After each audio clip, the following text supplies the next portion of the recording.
90 minutes of soccer is all that separates Detroit City FC from a berth in the MPSL Midwest Regional Final. We got the action for you coming up next as they take on Duluth FC. Keyworth is going to be lit. We got the opening kick.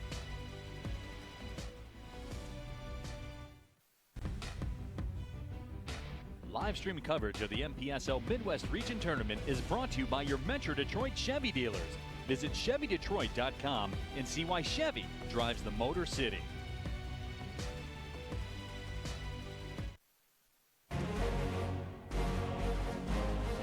Good evening, everybody, and welcome inside historic Keyworth Stadium, where tonight a date in the Midwest Regional Championship is on the line as Detroit City FC plays host to Duluth FC. Alongside my broadcast partner, John Krieger, my name is Neil Rule. Happy to have you wherever you're watching around the world. And John, tonight it's going to be lit here in Keyworth Stadium, a date in the championship game on the line. 7,000 plus expected here at the home of La Rouge to see the hometown boys go up again. Tonight for 90 minutes or more, it's mano a mano to see who moves on and who goes home. At stake, a date against AFC Ann Arbor, who got a victory here earlier tonight over the Dayton Dynamo. A last-minute victory, but a victory nonetheless. That is the prize that awaits the winner here tonight, John. A 12-1-1 regular season AFC Ann Arbor team. And that was a deserved win for AFC Ann Arbor. They held a lot of the possession for the first half. Probably could have had 2 goals before halftime. They were pegged back a bit by Dayton, who played well in the second half, but then a 91st minute winner sent them through. And for Detroit City faithful, they'll be hoping for a third bite at the cherry, the only team to beat them in the NPSL, AFC Ann Arbor, for the chance to move to the NPSL Final Four. Let's take a look at our pre-match report brought to you by your Metro Detroit Chevy dealers. And John, Detroit City FC getting their first win in the history of Keyworth Stadium in terms of a playoff victory over the Dakota Fusion last weekend. That's what got them here. Duluth FC, a very similar opponent. Well, they are indeed that they have a man up top. They play with a sole striker. And so Detroit City FC, very good at clogging up the midfield and clogging up service opportunities.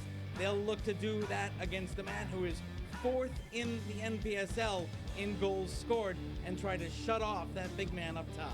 Let's take a look at today's starting 11s brought to you by the Henry Ford Health Systems. First for Duluth FC, and they're going to be led up top by a dynamic goal scorer in Kyle Farrar. Yeah, but that dynamic goal scorer still has to get service, and that's what Detroit City FC does so well. The thing about this match, it's tough to scout in the NPSL. Klaus DeBoer does a very good job for Detroit City, but these teams play in different conferences.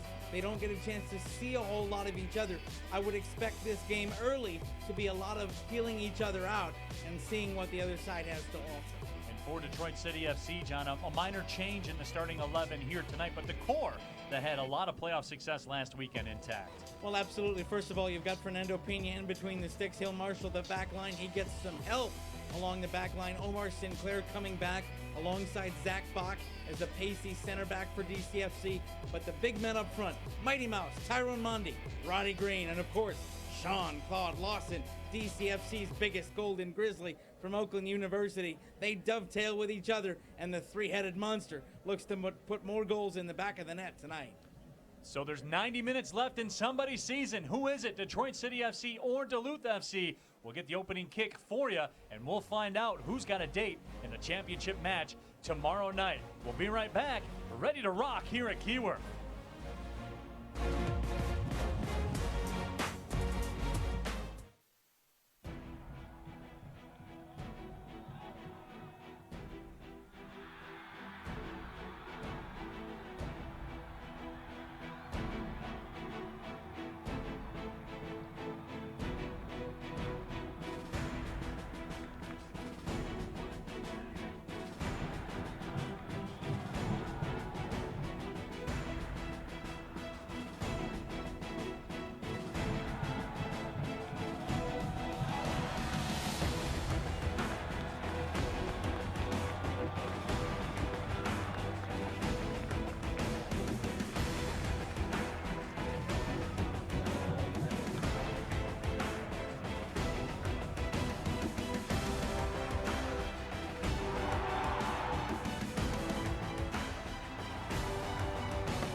Back inside historic Keyworth Stadium, just about ready to go. The NPSL Midwest Region Playoff powered by Miter rolls on.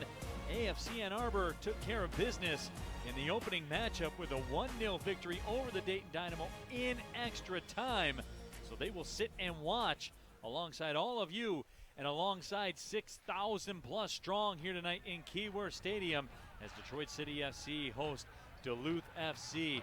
And John, looking at this matchup here tonight, reminiscent in terms of this Duluth FC team, what we saw last week against Dakota Fusion. They have a dynamic goal scorer up top.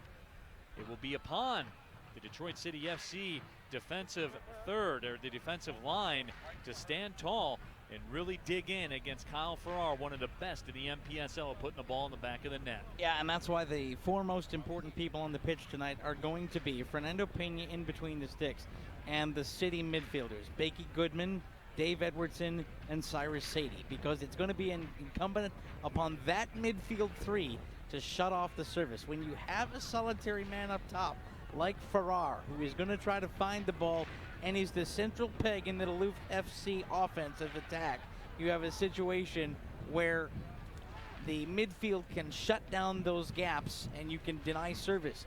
And the City has gone against two teams this year that have gone with solitary strikers up top, and that was FC Indiana and the Dakota Fusion. City was authoritative winners in both of those matches because their midfield was so dominant, and service never got through to the big man with the boot. Let's take a look at tonight's kickoff weather. It's a beautiful day to ride up to Keyworth, and if you do, and for all those that did, DCFC has you covered with a free bike valet provided by Wheelhouse Detroit, with locations in Hamtramck and downtown Detroit. 72 degrees and sunny.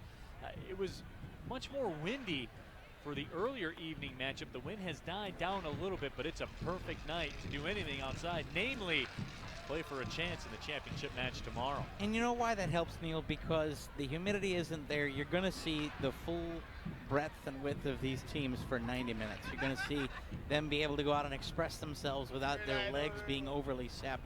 You're going to see everything that they have to offer, and it's not going to be one of those war of attrition kind of matches. The night like this that you have, where the climate is temperate, there's not really a cloud in the sky, it's a beautiful evening at Keyworth. These are the nights that football players in the United States live to play in. You couldn't draw it up better to see the best of what both of these teams have on offer. As the crowd continues to file in here to historic Keyworth Stadium, there is another buzz in the air here tonight. And talking with some of the Northern Guard members, in particular, had a moment earlier and caught up with Sergeant Scary, one of the leaders of the Northern Guard, and he made mention of the fact he hasn't slept. I mean, Detroit City fans are feeling it. This is real, John. A chance at the championship is on the line here. This is why they do this. They love their club so much. You know, you take a look at this pan shot of this entire group. All of those flags that are put in had to be designed. They're homemade. The banners are homemade. They go through and have planning meetings, and they follow this team. There were a number of these supporters that got on a bus and went and did an up and back to Milwaukee in a day on a bus. These are the best supporters pound for pound in sports. They've taken over the entire renovated end section there, and they love this club so much. You know, another great NGS member, Mama Cass, Cassandra, and her husband Keith, they come out and they're some of the people that hang the banners that are along the fence rail. And when I said I wanted to say something on the air, she said, you know what, I'm not about individual accolades. Tough. They're part of what makes this club great, but they do it because they love them so much. Now let's go live to the walkout with LaRouge, presented by Metro PCS. This week the players are joined by players from the National Soccer Club. Midwest Region semifinals. Please welcome Duluth FC and your Detroit City Football Club. Alongside Detroit City FC for tonight's walkout with LaRouge, presented by Metro PCS, are players from National Soccer Club, thanks to Metro PCS, the official wireless provider of DCFC.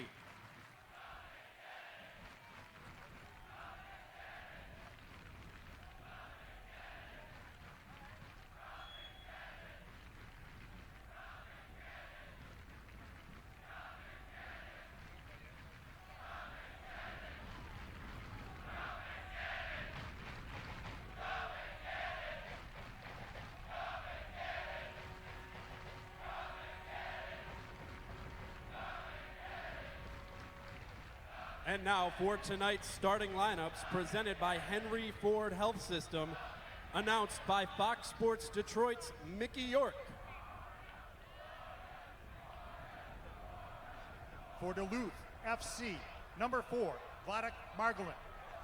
Number 5, Ben Phillips. Number 6, Ivan Adika.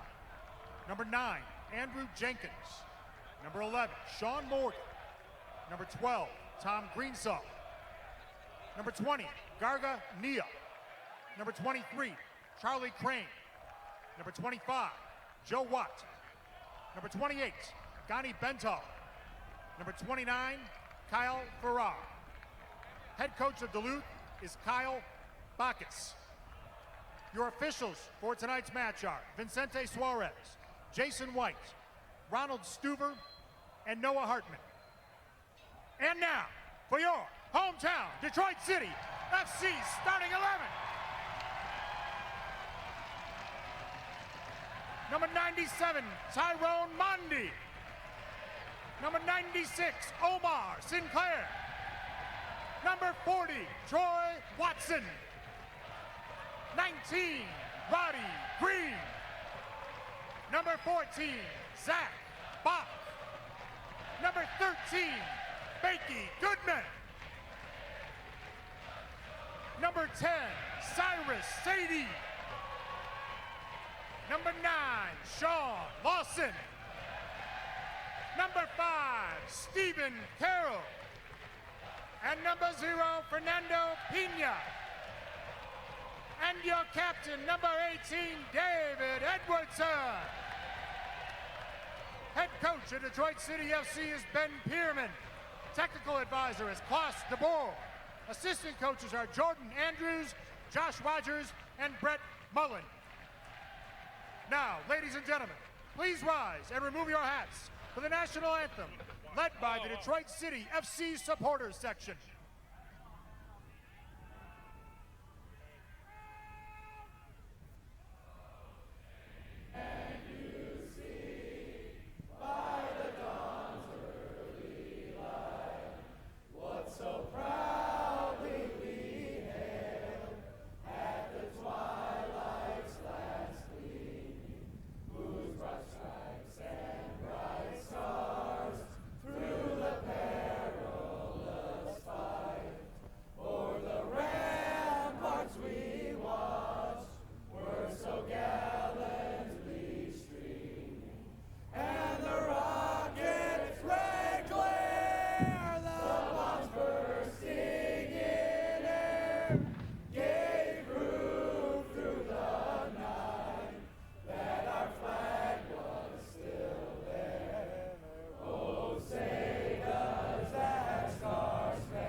National anthem brought to you as always by the Northern Guard as we are just about ready to go here in the NPSL playoffs powered by Miter. And John, speaking of the Northern Guard, I know there's a very special member out watching here tonight. There is indeed. We want to send our well wishes and our get well wishes to Amanda. She's one of the Northern Guard's capos, and she's watching tonight from an intensive care unit of an area hospital. She was involved in a accident while she was cycling earlier this week and has undergone rather an arduous process in terms of trying to get back on her feet. I know she's there with her family, and I know she's rigged it up so that she can watch this match tonight. I think it might be the first time I've ever heard of the NPSL being streamed into an ICU. That's an awful lot of letters and acronyms. But Amanda, from all of us here at Detroit City Football Club, from your brothers and sisters across the way in the Northern Guard, and from Neil and I, get well. We want to see you back here soon. Indeed, Amanda. Tell those injuries and ailments to come and get it. So we are just about ready to go. Duluth FC, Detroit City FC. Duluth coming in with a mark of 8-2-4 overall. They won the North Conference Division. They're coming off a 9-2 win over the Sioux Falls Thunder. They led the MPSL Midwest Conference in goals this year with 42. Detroit City FC coming in with a 9-2-3 mark. They have a 5-1 playoff win over the Dakota Fusion under their belt. The first ever playoff game here at Keyworth Stadium was a success. Will the second ever playoff game here at Keyworth be a success? We are 90+ minutes away from finding out the answer to that question.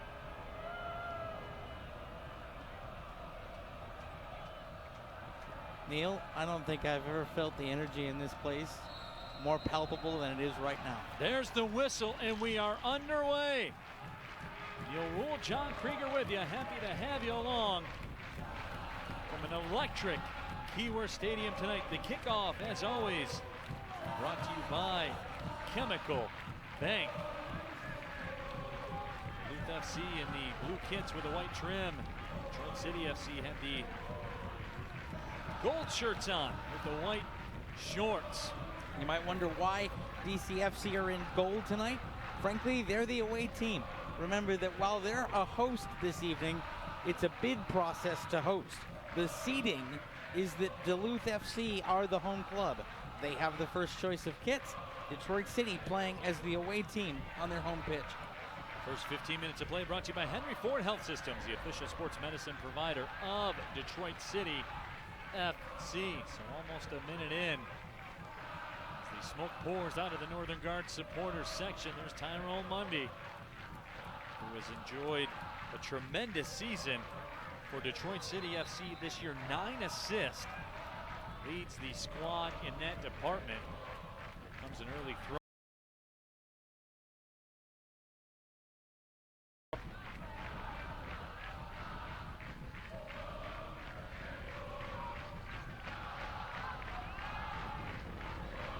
Ball tossed in towards the middle, played up and out. Vladik Margolin. Midfield, Duluth tries to clear it out. Captain Dave Edwardson settles it down and runs up the left side. Edwardson played it towards the middle. Roddy Green gives chase but can't catch up. There's Tyrone Mundy to settle it down. And City already pacey and on the ball. Omar Sinclair across. Nobody home on the other end. Stepping up towards the play was Troy Watson. But that ball cleared out. But early on, John, you see Detroit City on the attack. Well, I'll tell you what, Detroit City already sending their fullbacks far forward. They believe they have the pace to be able to track back. And so Ben Pierman, clearly out as the aggressor, has set his team to move forward. If they get burned by it, so be it. But City already trying to compact the field and keep the pressure on at the wall end of Keyworth. As always, you can send tweets to us here in the booth with the hashtag WatchCity. They're pouring in already. Our good buddy Gus Macker says, let's go. I'm a nervous wreck. And yes, my mom is watching in Lenore, North Carolina. Gus Macker has us tuned in down in Southern Florida. Here's Tyrone Mundy trying to tune one in. As he's on the move, Cyrus Sadie tracks to the left side. The shot by Mundy with the right foot is blocked. The shot by Mundy was a good one, but coming over to make the play was Garganella. And they're almost sending one home for Detroit City. An unbelievable chance. Let's take another look at it. Check this out. Just over top of the bar. That's called catching your keeper off his line and trying to make him pay for it. Tom Greensole between the sticks for Duluth FC, and he was coming out, and City tried to catch him napping and almost pulled a Rooney. Tom Greensall played his college soccer at St. Ambrose University. And with all due respect to St. Ambrose University, I'm going to wager he never has encountered an environment like this here today. And John, this might be an example of the environment catching Tom Greensall a little bit. Yeah, you're all of a sudden, you know, and it's funny because we talked with some players from visiting teams all season, and they'll admit there's a minute or two early where the NGS is going strong, the Northern Guard has the flag waving, and you catch yourself watching, and get caught up in the wave of things. And then all of a sudden, here comes the players in rouge or in gold tonight on the pitch, and you've got to refocus. Detroit City FC buzzing here in the first 4+ minutes. We got a tweet sent in with the hashtag #WatchCity from our good buddy NGS Hogs. It says it's not a plane, but we're watching using a hotspot to stream the match while we drive to our friend's house. So there you go, watching in the car. Hogs, keep your eye on the road. We've also got a couple of visiting fans, visiting supporters tuning in tonight. Flora MN tweets, Allez Duluth. Well, Allez Duluth is not something we hear often in Detroit, but we're glad you're tuning in and watching your boys play. 5 minutes in, Detroit City FC have tilted the field early, and as usual, as we see about 168 times a match, Cyrus Sadie taken down to the turf and the foul is called. He's just a handful. There's no other way to describe it. Well, hashtag NPSL defending. If you can't beat Cyrus, beat him up. And that's exactly what's happening tonight. Coming in, big physical presence. Garganaya, the midfielder, put a shoulder into Cyrus, and down you go. The good thing is, setting the standard early, our center official calling the foul. And that's an early indication that that kind of extracurricular won't be tolerated. And speaking of the hashtag #WatchCity, I have a tweet from our good buddy Adam, the producer. Says, I'm watching Detroit City FC from the delivery room. So he's there in the delivery room with the game on his phone. Hashtag City since I was born. So there you have it. Came in the world a City fan, watching City. Do we know whether it's a boy or a girl? I have not been told that information. If it's a boy, John's a lovely name. It is a boy, as a matter of fact. We're told by Max, our producer here tonight. Mateo, which is a fine name. That was actually one that we considered with our last child, but it turned out she was a girl. So, Mateo, welcome. You grew up watching City. You've been watching City your whole life, literally. Tell you what, and we'd love it if City could be undefeated in your lifetime by the end of 90 or 120 minutes. Ooh, now that's a difficult foul. And Ben Pierman, you know what? And look at Ben Pierman there on the touchline. He's talking with Roddy Green. His player goes over and is fouled. He realizes the foul isn't serious enough to injure. Immediately with the stoppage, he calls Roddy Green over and has a bit of a chat. That's Ben Pierman. Starts coaching before the match and doesn't stop until the 90 are up. He's always got something to tweak to make his kids better. And that's what we see there with the already good Roddy Green. Coming off the line, and we get our first look tonight at Fernando Pena. Transfer from Akron, went to Coastal Carolina. Allowed just 2 goals in 298 minutes during the 2011 CONCACAF U17 championships. Another opportunity for City. And there's Cyrus Sadie stepping through to Sean Lawson. Lawson with some space. Turning, moving, hooked with the arm. Official allows him to play on. And Lawson kept the body in front to control for a while. Watch that back pass. Oh boy. Ben Pierman will not like that kind of back pass.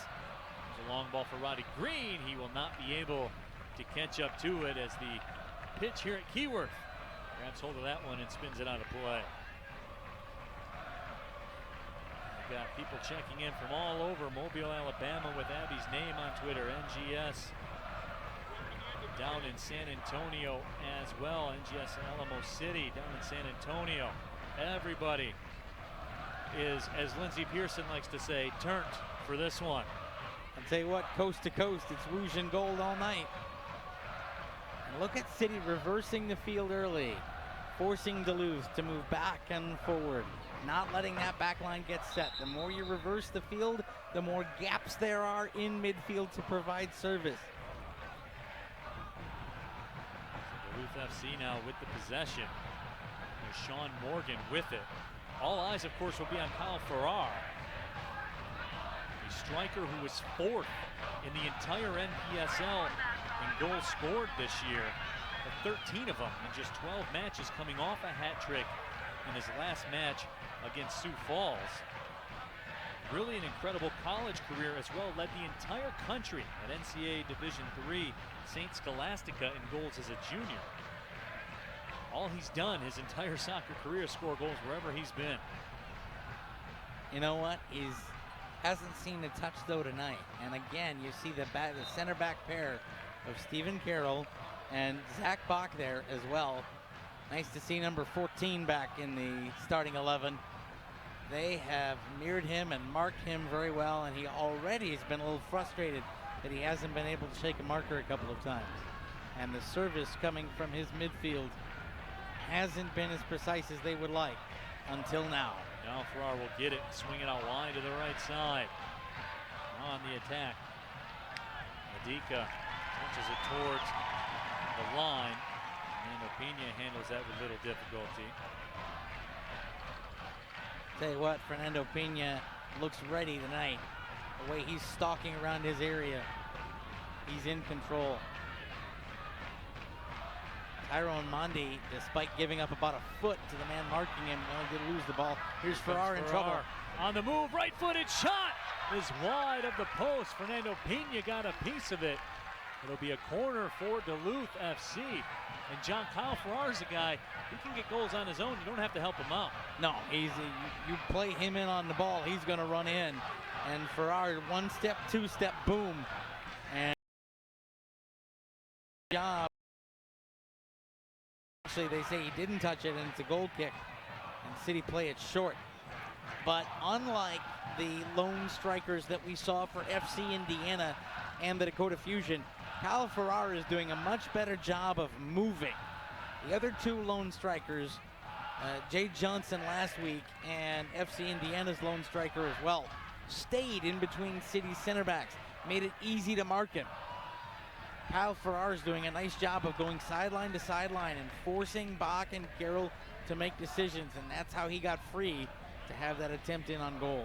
DCFC assistant coach Klaus DeBoer stopped in the booth earlier today and chatted with us a couple minutes about that, said that's what jumps out at him on film. This is much more active, and as always, as is the case in any sport, it's much easier to get it to a target that moves rather than a target that's stationary. Now there's Bakey Goodman, who's had a great season in his own right for Detroit City FC. Roddy Green the target. Mondi tried to put the brakes on. He's touched back up towards midfield. Goodman now with some space.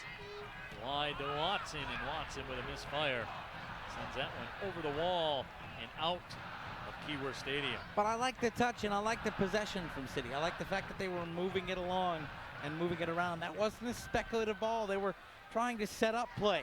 And that's what they didn't really do in the beginning of the play-in match against Dakota Fusion. There was a lot of speculative play that wasn't really the cohesive unit that City was looking for and had been playing with for most of the NPSL season. So far tonight, we've seen a lot of the City that we're used to seeing here in 2017. There's Roddy Green with it. Ball touched out. More check-ins with a hashtag Watch City. NGS Louisville says, hi guys. Been a loyal member of the Watch City party all season long. Chris Brown checks in from Newcastle, England, says supporting our friend and your captain. Hashtag Watch City. There's Cyrus Sadie sending it along the ground to Goodman. Goodman loses control of it, taken away. One wonders how excited Chris Brown might be up into tune now that Rafa Benitez has the black and white back in the Premier League. This is the warm-up act for him. Ball sent out towards Watson. Troy Watson settling it down, had 2 assists last year for Detroit City FC. He's been a very steady presence for this club for a long time. Joe Lott plays it back. Tell you what, some physical hand fighting going on in midfield right now. And the players keeping it right on that borderline of clean, but if it's anything further than that, we could have a chippy contest here quickly. Sean Morgan plays that one over the goal line. Let's take a look at our Better Made fun fact for today. Better Made has released 22 flavors of chips, including a ketchup flavor created in 1990 to celebrate Better Made's 60th anniversary. So 22 different flavors, but we all can agree that the best of all is the Red Hot flavor. I would say that the Red Hot is number one. My girlfriend, Abby, who is watching tonight, would argue that if it's then she would be wrong. Pretty much any meal, it's barbecue except for Sloppy Joe's when it has to be plain. She's particular, but Better Made is the staple, and that's why we bring it up here. With all due respect to Abby, if you argue the fact that Red Hot's the best flavor, you're wrong. That's just I'll the let you facts. take that up with her. I will die on the hill for the Red Hot Better Made. There's no question about it. With some rock and rye Faygo, and you got yourself a great afternoon, evening, or morning, depending on how you want. Anytime, really, for that combination. No doubt. There's Becky Goodman. Sends it ahead. Roddy Green turning. Green tried to find Cyrus Sadie coming across. Toe poked away. 15th minute, 0-0 the score. Neil Rule, John Krieger with you. Happy to have you along. Lindsey Pearson, our sideline reporter. Catch up with the head coach, Ben Pierman, at the half. City's shape is very good so far. They need to capitalize and push it forward.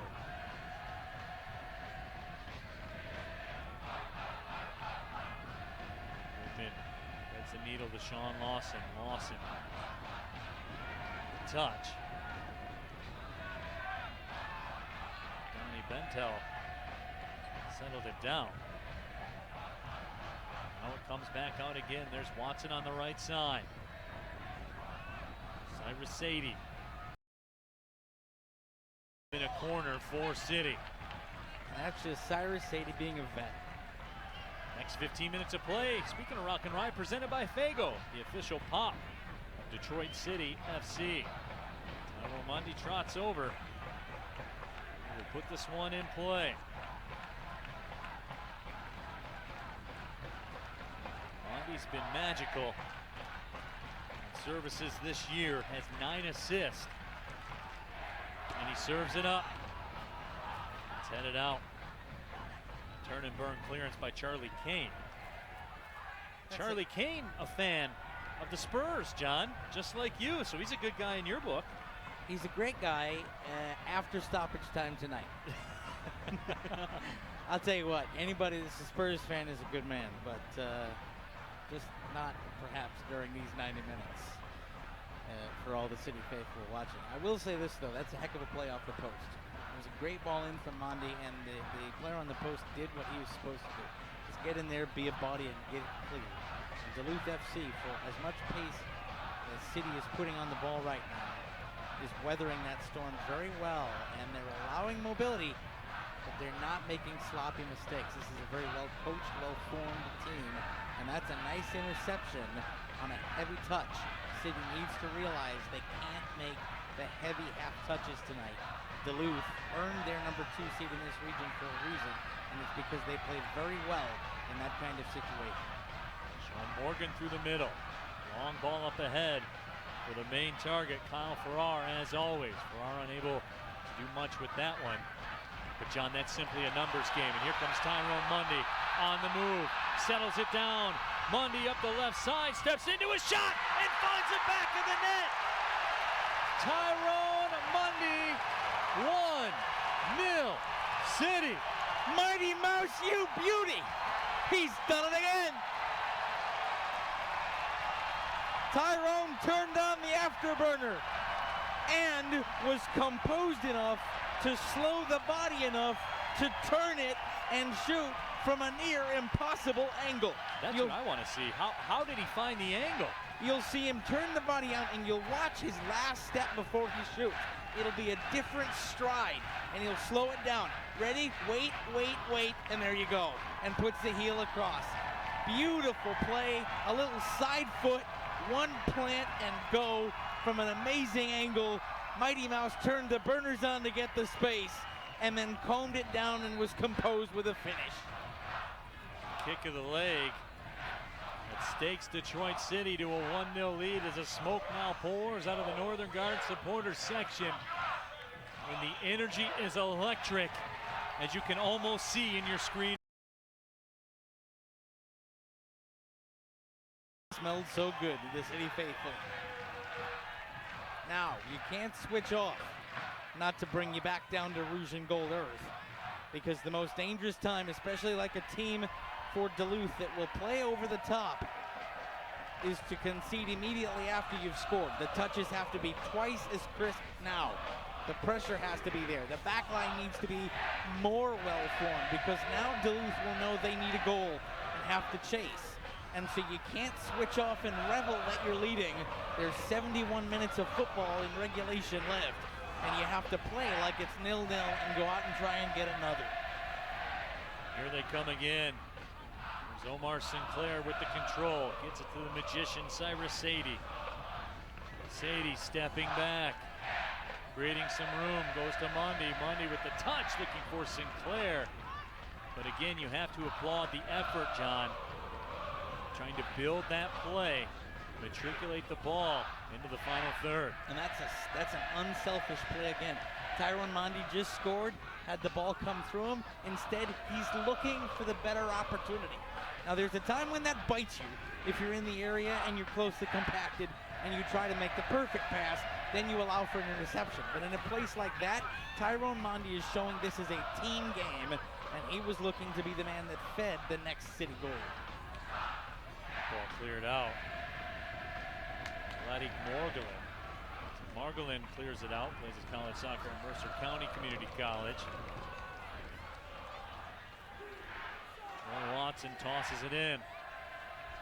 But again, John, the environment here at Keyworth has made its mark on Duluth. And make no mistake, we saw some cracks in the armor of Tom Greensell early, the goalkeeper for Duluth. And now they're behind the 8 ball. This crowd of, I'm going to guess, well over 6,000 here tonight. We'll have the attendance for you later. But they are making their mark in this match. Oh, absolutely. It's 11 versus 12 right now. The 12th man is in full effect. Now, that only lasts for a certain amount of time because eventually water finds the level and you get used to it. But for now, the Northern Guard is having an impact, and City has so far taken advantage of it. Here's a throw in for Duluth. Here's a look at the head coach, Kyle Backus. That Fedora game is strong. It's strong to quite strong with a green arrow trending up. Support the fashion game, no doubt. Fedoras must be coming back into fashion. The Chicago Cubs did a Fedora giveaway tonight earlier in the week at Wrigley Field. Can't say I'd ever heard that before. Ball played over the line by Ben Phillips. Phillips played for the Youth Academy of Manchester City. Started every match for Lake Erie College. Anytime the citizens look at you, whether or not you get there or not, it says something. It says you can play. No matter the outcome. You start swimming in those waters, you can play the game. There's a man that can play the game, Sean Lawson. 9 goals this year, just outside of the top 10 of the MPSL in goals scored. Former member of the Jamaican U17 national team, speaking of swimming in some high-quality waters. His father, Samuel, played for the Jamaican national team as well. I'll tell you what, the Reggae boys have had themselves a good couple of weeks, making it all the way to the CONCACAF Gold Cup final as they upset Mexico's B-side that didn't go to the Confederations Cup before they were knocked out by the United States of America at Levi's Stadium. So that's no slouch there to say you were part of that program at one point. No question. Jamaica, one of those teams, John, I think is going to be low-key on the rise. You know, they're not in the hexagonal 6 right now, but I would not be surprised come 2022 with some of the young talent they have if qualifications for Qatar doesn't see hexagonal matches played in Kingston. That ball played up top, looking for Farrar again. Again, just not there.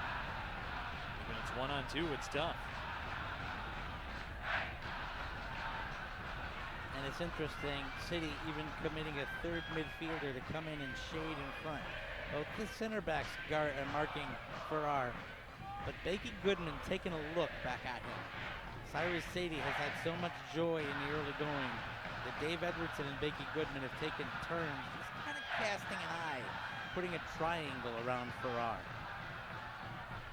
Long ball sent ahead, Sean Lawson. How about that reception by Sean Lawson? He's working 1-on-2. And getting fouled all the way down the pitch. But finds Sadie, and Sadie has it poked away at just the last moment. Watson steps up and does the return of the favor. Sadie was looking for the very sexy back heel. Yeah, sexy needs to give way to serviceable there. He was trying to make it look really good, but he got caught up in his feet. Stephen Carroll touches that one across the line. Now it's time for our Grand Circuits player profile. Speaking of Stephen Carroll, there he is, number 5, his hometown of Cork, Ireland. Played for the Muskegon Risers prior to Detroit City FC and attends Davenport University in Grand Rapids. Scored 3 goals for them last year. That cross sent in. Farrar will head it in the back of the net. So Kyle Farrar, to this point, City had done a decent job containing him, but he snuck free for an instant. And Fernando Pena and the Detroit City FC defense pays the price. We are level at 1. Yeah, and that's on Zach Bach and Stephen Carroll both. They let him go. They got caught ball watching. This ball goes down the wing, and the City center backs creep up, and they took their eye off the ball. And they are not happy with the sitting midfielder over in the corner for allowing the service to come through. But the fact of the matter is they let their man get too much space. He needed to be much closer to Farrar. And they were not together. It was an angled back line. It allowed Farrar free reign to roam onside, and he didn't miss. There's a reason he's in the top 5 in the NPSL in goals scored. City switched off and were level after 26 minutes. So that was what the doctor ordered for Duluth FC. Walking into this hostile environment, falling behind early. But Farrar, who's done it all season long for Duluth, strikes again. The 4th leading goal scorer in the entire NPSL. Stands up when his squad needed it most. And so now, go back to that Mike Tyson quote that we referenced in the earlier match. Everyone has a plan till they get punched in the mouth. City just got punched. Let's see how they respond. Duluth has responded well, and Farrar has equalized. And that is a pass for City that they will not like to repeat. This is a dangerous ball. Here is Farrar with it. Back to the cage, sends it all the way across the field. Andrew Jenkins, the target on the other end. And you can feel the momentum has flat out shifted in this building. And that ball will bounce in the post and go into the back of the net. It's another goal for Duluth FC. Ben Phillips this time with a bit of good fortune. Well, you know how we hear Ben Pearman talk all year about the need to reverse the field? Farrar's ball was never really intended to be a shot. Farrar's ball was intended to reverse the field. It was too high to be a cross in. And it comes in the other way, and City breaks down. Dave Edwardson and Stephen Carroll get caught watching the paint dry again. And then Fernando Pena realizes he's got no help from his back line, and he's got to come try to get it. He made the mistake for the keeper of coming and not claiming the ball, and then it goes unkindly off the post, and it's 2-1 to Duluth. And the Keyworth pitch struck on that one as the spin of the ball grabbed the pitch and spun its way in off the post. On the grass field, that might have trickled off. But the pitch giveth, and it taketh away. And that is the seat right now, 2-1 Duluth as they strike back and now take the lead. And you know, you can't complain about that too much if you're the City faithful, because 1 week ago here at Keyworth, when you were leading 2-1, Dakota Fusion put a ball across the area that hit that same turf and spun out and hit the post and came out. And so that's the breaks of playing on the pitch that they do. And at the same end of the field, the ball turned the other way, and all of a sudden it's City that has to chase the game. Here's Cyrus Sadie in some space. Chips it up to Roddy Green. Green's been a force this year for City. That ball just off the foot of Bakey Goodman. He blew a tire trying to go get it. Long ball sent ahead for Farrar again. This time City with the interception. Sean Lawson trying to settle it down. Now here's Troy Watson on the run. Hooked away from him. Ben Phillips, the most recent goal scorer. It was a self-preservation step out by Watson. And he kept his leg down. He probably would have drawn a foul and lost his leg. as that sliding challenge came in. Monty Green stepping through, at least trying to step through the double team. That's Beaky Goodman. City's going right off the boil. The passes that were crisp in the opening 15 minutes are half-baked right now. And they need to crisp it right back up. That's a touch Beaky Goodman doesn't make earlier this season. You can tell, John, the energy has been sapped from the building with that last goal by Duluth. Rowan coming again for City. Here's Troy Watson. Northern Guard contingent trying to turn it back up.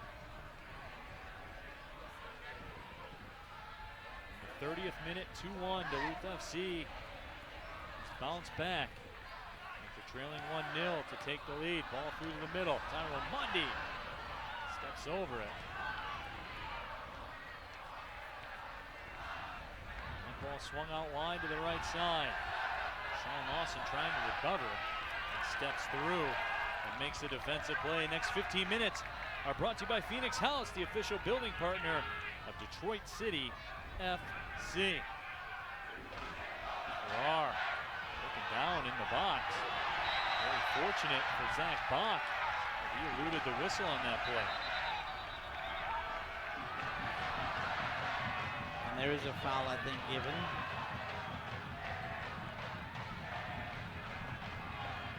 We have a tweet coming in from T. Abbott who says that maybe we should stop, and I'll change the word, downplaying. There's a stepping around. Should stop downplaying perhaps North teams with solo strikers. 2 games, two goals conceded to solo strikers, 2 deficits. Well, you're not necessarily wrong there, except that in the first game they came back and scored 5, and City was able to shut down Dakota the first time. So we'll see what happens the rest of the way. Sadie with the strike. No, Mundy. Yes, we are level at 2. And that's what happens. City comes right back on the ball. It's a track meet going here at Keyword tonight. Cyrus Sadie shot was stopped by Greensall. But Tyrone Mundy, who scored a lot of goals in his career, none will probably ever be easier than that one there.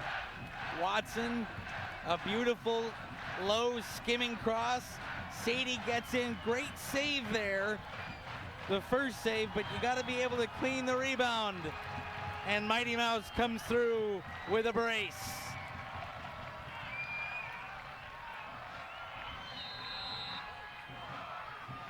Into the 33rd minute we go. Tied at 2. I got a feeling that's not the last goal we're going to see here tonight. Not at all. Not as long as Farrar's at one end and the City triumvirate of Green, Lawson, and Mondi with Sadie in the wings is back on the other. There is the head coach for Detroit City FC, Ben Pierman, in his 5th season here at the helm of LaRouge. Here's a look at Caesar, as he's known.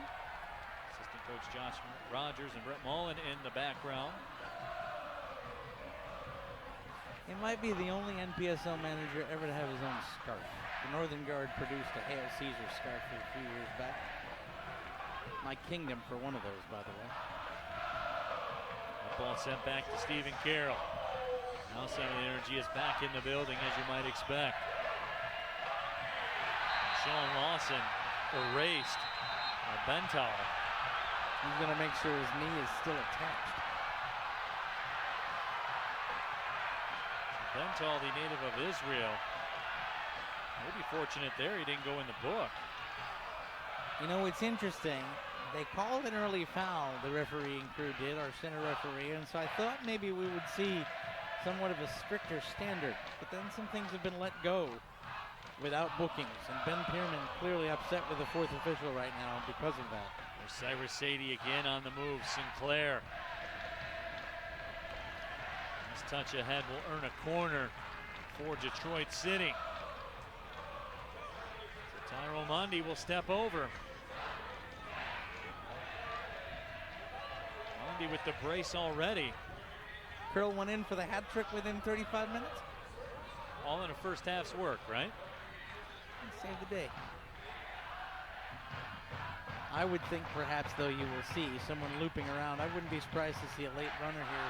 Bakey Goodman run in, or someone else at the post. And that ball is headed into the back of the net. Another goal for Detroit City. 3-2 City, the captain, Dave Edwardson. Newcastle's finest gives City back the lead. Wow. Elevates in a crowded area, gets his head to the ball, and doesn't miss. We are off to the races here in Keyworth Stadium. Beautifully placed ball by Tyrone Mondy. He put this on a dime. And Dave Edwardson at the near post just directed it back and through. Check that. That was Zach Bach. Was it Zach Bach or Edwards? I can't quite see who got that one. On the other end, Fernando Pena, as we can't keep up with the replays, making a great save, not pictured. And we've got an injured City player down here. Hold on, Neil. We've got... Is that Watson that's down? That is Troy Watson that's down. So Watson down.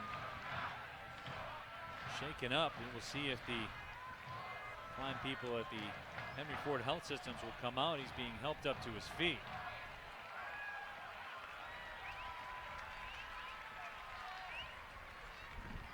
And Troy Watson will come out.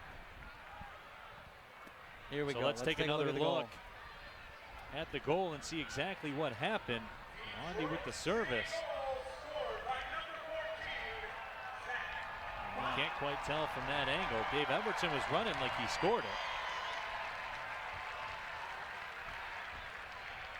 It was Dave Edwardson, and it deflected off of one of the Duluth players, I believe.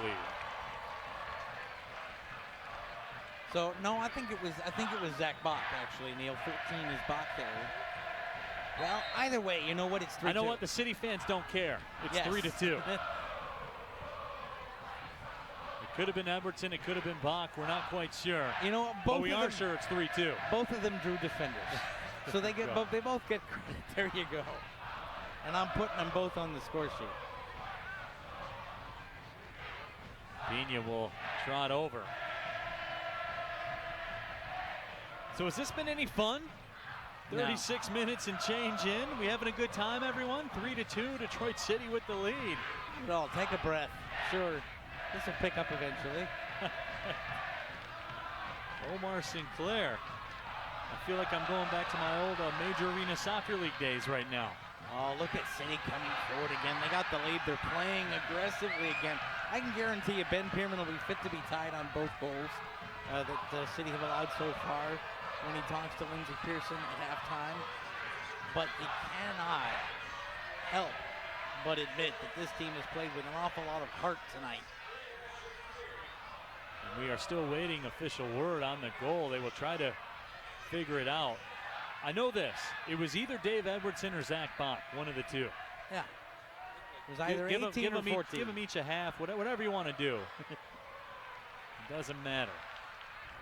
And if we can't tell from the replay that we've seen 4 times, I mean, what are you going to do? But we do know it went in. We'll send it to the disputed goals panel. There you go. Let's see who gets to claim it. Going towards the 39th minute. Look at Roddy Green with that step over and around. Roddy Green tries to find Sadie, and he does, but Sadie has it taken away as the players are locked up, and that foul will go against Sadie. Oh, as he locked up with Uop.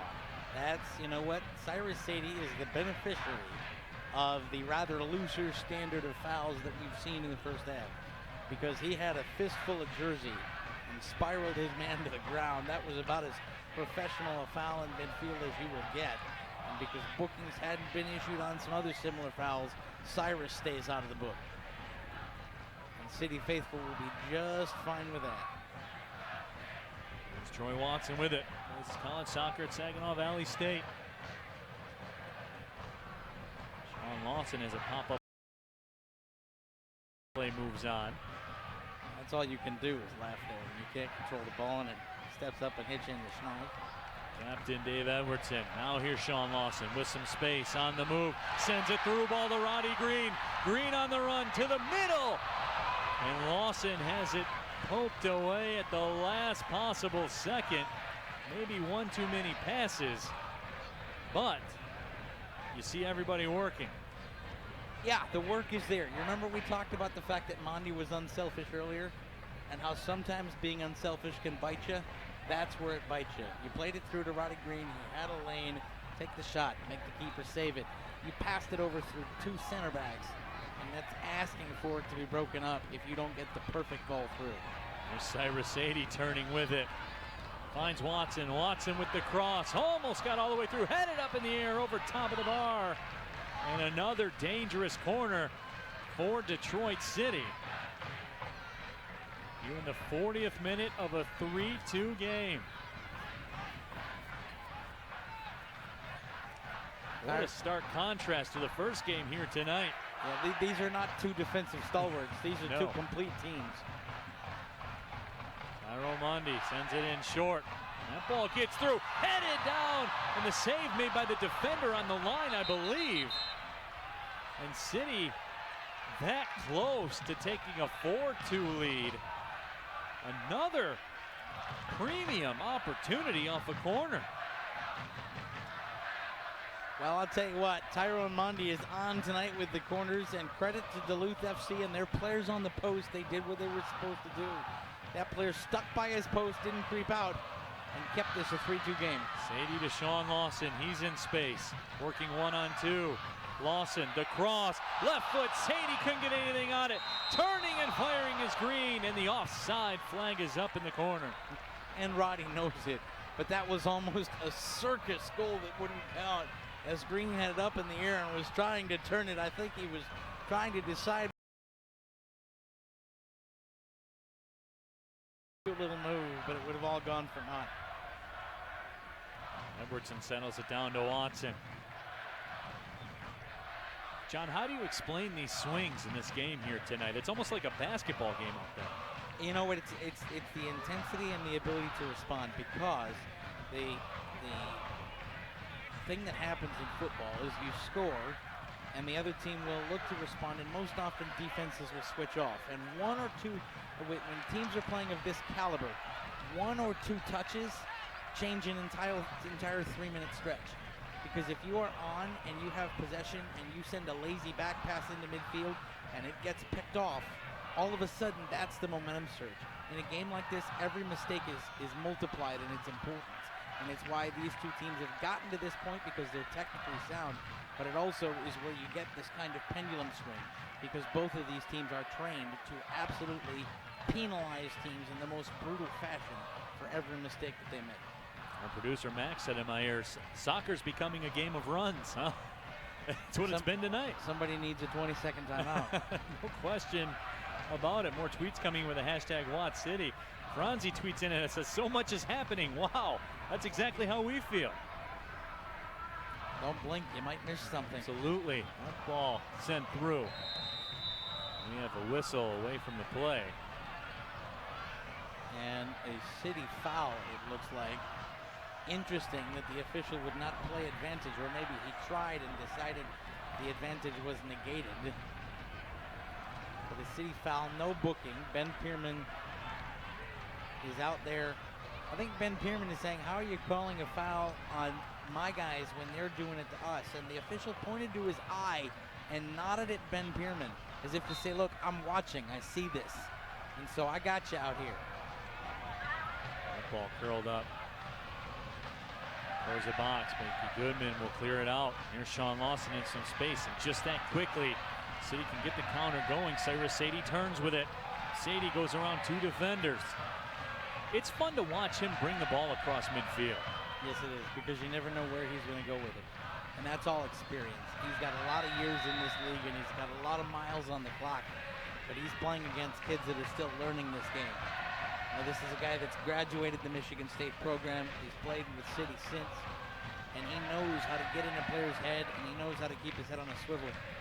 He is perhaps the best graduate level teacher in learning football that some of these young kids will face as they get ready to go on in their careers. To send a special hello to my sons watching the game at home. Cristiano Marcello taking in the Watch City action at home. Picked a good one to watch here tonight. Tyrone Mundy for the hat trick. Finds the back of the net. It's a 3-pack for Tyrone Mundy. A hat trick in 44 minutes of work. He's simply awesome. You know, you can use the nickname and call him Mighty Mouse. I joke about him saving the day. That young man, when he is on, is simply awesome.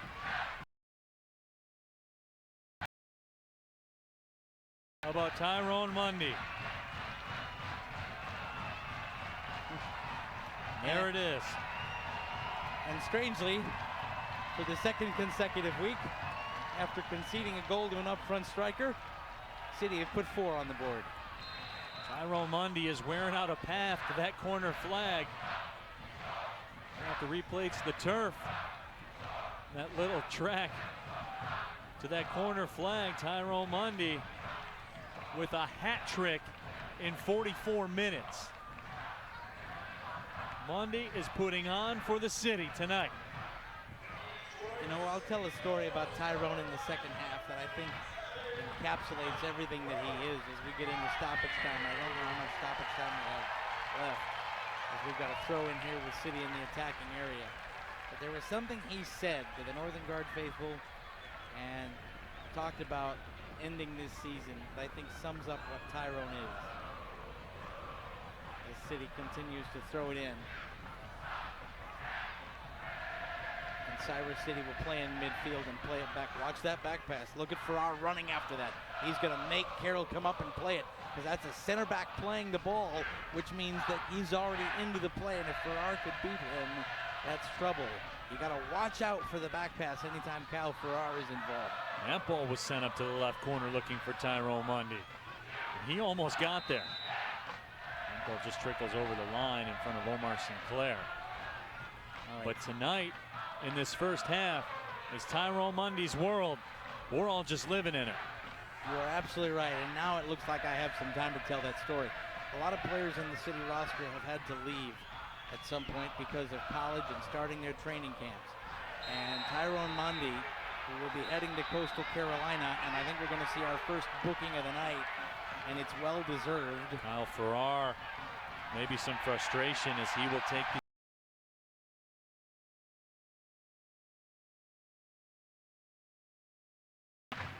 midfielder, number 25, Joe Watt, and he came in and unloaded. He's holding his head. Dave Edwardson. Edwardson's holding his head, and Steve Carroll said his head hit the ground. And let me tell you, here at Keyworth, there is a thin layer of field turf and then a very hard asphalt ground underneath. And as always, the official sports medicine provider of DCFC, Henry Ford Health Systems, on the scene. And as you said, John, with the turf here, there's a very thin line between love and hate. Yeah, and Dave Edwardson just crossed it. Absolutely. Let's take another look. Oh, that hurts up here. You see, Dave Edwardson took the brunt of that shot right in the dome. And just looking at the violent nature of what happened there, I would be very surprised if we see Edwardson continue. And that's going to be up to the doctors at this point. Yep. Because I guarantee you the captain of Detroit City FC is going to want to keep playing. And it'll be up to the doctors to say, son, you're done. The good thing is Ben Pierman has a lot of depth. And so if Dave can't go, there are others who can. But this is not what you want to see from the captain, who I believe just got engaged as well. But he's slow to get up and out there with the Henry Ford personnel. I will take this opportunity to tell that story about Tyrone Mundy that we were talking about, because there have been some City players that have had to leave. Spencer Glass has had to leave us. Other City players have had to leave us. And a couple of Northern Guard faithful knew that Tyrone Mundy had signed an offer to go down and play at Coastal Carolina. And they said, you're not going to leave us too, are you? And he said, no, I'm here. I want to see this to the end. He knows how special it is to play in front of these City faithful, and you've seen it in his celebrations on all 3 goals that he's been out there.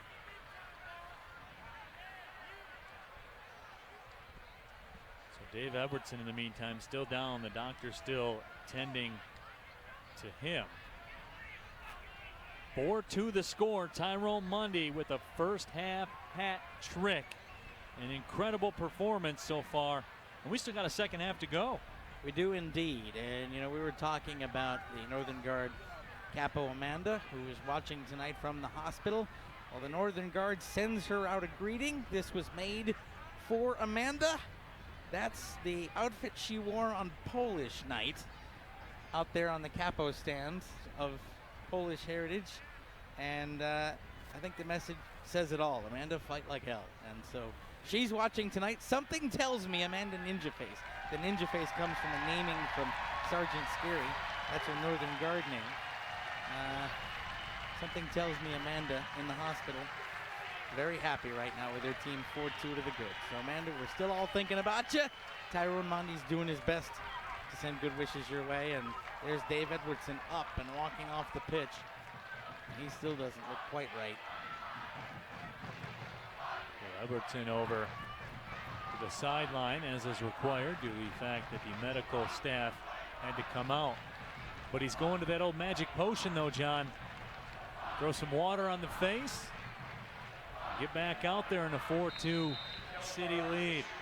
That might be a show of machismo. We're into stoppage time here. He's going to go back in the dressing room. They're going to wait on him for about 15 minutes to see how he's doing. And the whistle sounds. An incredibly chaotic first 45 minutes of play sees Detroit City FC with a 4-2 lead. 2 words for you: Tyrone Mundy. 2 more words for you: hat trick. I don't think anything else needs to be said. Tyrone Mundy hat trick, and that's where you're at. But since we have some time for Lindsay to get down and talk to Ben Pierman, we will say this here at the half. The City leading 4-2. Well, I guess Lindsay's not going to be talking to Ben Pierman here at the half, but what I will say is this. The best part of this is that City took the lead, were pegged back, trailed, and have scored 3 unanswered goals. And so when you have Keyworth erupting and with the atmosphere that she wanted, that they wanted and the Northern Guard wanted and the team wanted, and then that atmosphere gets sucked out of Keyworth, and you wonder how the team's going to respond, and they respond like this, that's a heck of a testament to these boys and the way they've played. Now, there's a lot of football left. Duluth have already showed they could score 2. They could score 2 more. But City right now playing the way Ben Pierman would want. Well, folks, 45 minutes in the books. 45 more separates Detroit City FC from a date with AFC Ann Arbor tomorrow for a Midwest Regional Championship. You want goals in the first half? You better call Tyrone. 4-2 Tyrone Mundy with a first half hat trick and has staked City to a 4-2 lead. We'll be back with the second half of action after this.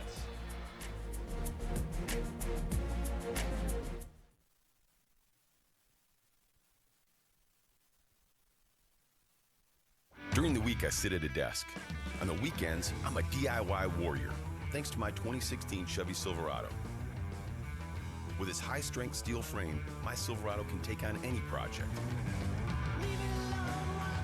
Add in its towing power and ability to keep me connected, my Silverado is the perfect tool for all my jobs. Lease a 2017 Silverado 1LT 4-wheel drive All-Star Edition for just $219 a month for 36 months. Put it in D and see why Chevy drives the Motor City.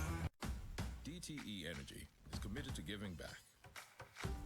So DTE employees volunteered thousands of hours, working in over 450 communities, with more than 280 charities across Michigan. Why? Because we don't just deliver energy. We want to empower people in the communities where we live and serve. DTE Energy. Know your own power. My passion is architecture. I don't want to sit around passively studying. I need to create. In our architecture studios at Lawrence Tech, we collaborate with students, faculty, and professionals from around the world.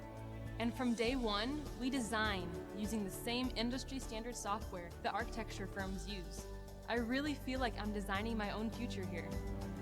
Lawrence Tech. Possible is everything. I love helping people get what they need. So when you order with ClickList from Kroger, I make sure you get everything you ask for, just the way you like it. Whole organic milk? Done. 2 ripe bananas and 1 green. And today's fresh bread? Got it. With ClickList, I'm your personal shopper, so you can trust me to pick out exactly what you want, bagged and ready for when you arrive. Try ClickList at a Kroger near you. Order online, pick up curbside at store with same-day pickup now available. Visit Kroger.com/ClickList. You guys are ready? Oh, you guys are ready! Ticket, please. Of course, I got it right here. There's nothing there. It's loading. It takes a little bit. Just give me like a minute, guys. Here's my ticket. It's starting. Mine works. Bob realized his network coverage was a no-show.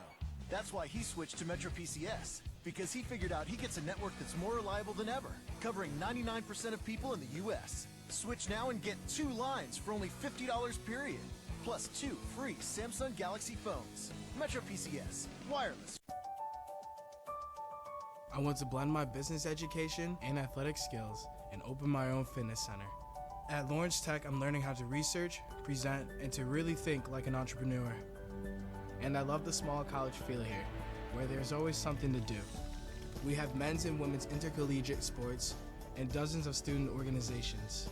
I can't wait to apply what I'm learning here in the real world. Lawrence Tech, possible is everything.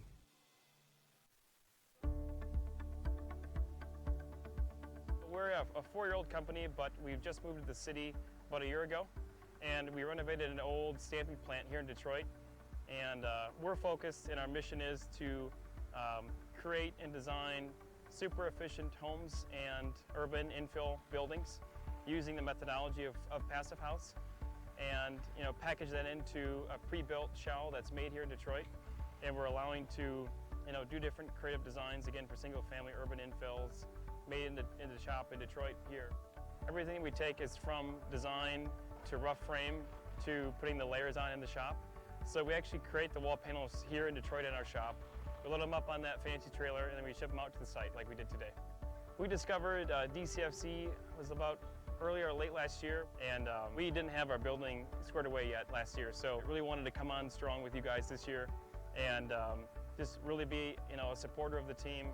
With your new move, that's fantastic, and be able to help any way we can, which we thought was kind of a creative use, is just to have a way to have some outside. So we're excited to be here with your new stadium this year. So today we're putting together the prefab shell. It's consisting of wall panels, roof panels that we made prefab in the shop. And so everything's pre-insulated. It comes with some siding and a weather-tight layer. So that's what we're working on today to get that wrapped up and weather-tight today. Some of the science we've baked into these panels, into the roof design and details, is extra thickness for extra insulation, which allows us to have a higher R value and something that we call thermal bridge-free detailing. So everything is going to be what we call super insulated and airtight, and we're able to do that on these walls and roof panels that we've pre-built in the shop. It's going to be good. It's been a couple weeks here preparing.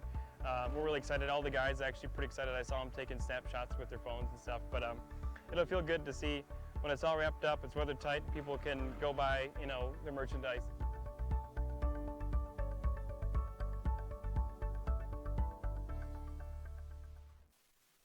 During the week, I sit at a desk. On the weekends, I'm a DIY warrior, thanks to my 2016 Chevy Silverado. With its high-strength steel frame, my Silverado can take on any project. Add in its towing power and ability to keep me connected, my Silverado is the perfect tool for all my jobs. Lease a 2017 Silverado 1LT 4-wheel drive All-Star Edition for just $219 a month for 36 months. Put it in D and see why Chevy drives the Motor City. DTE Energy is committed to giving back.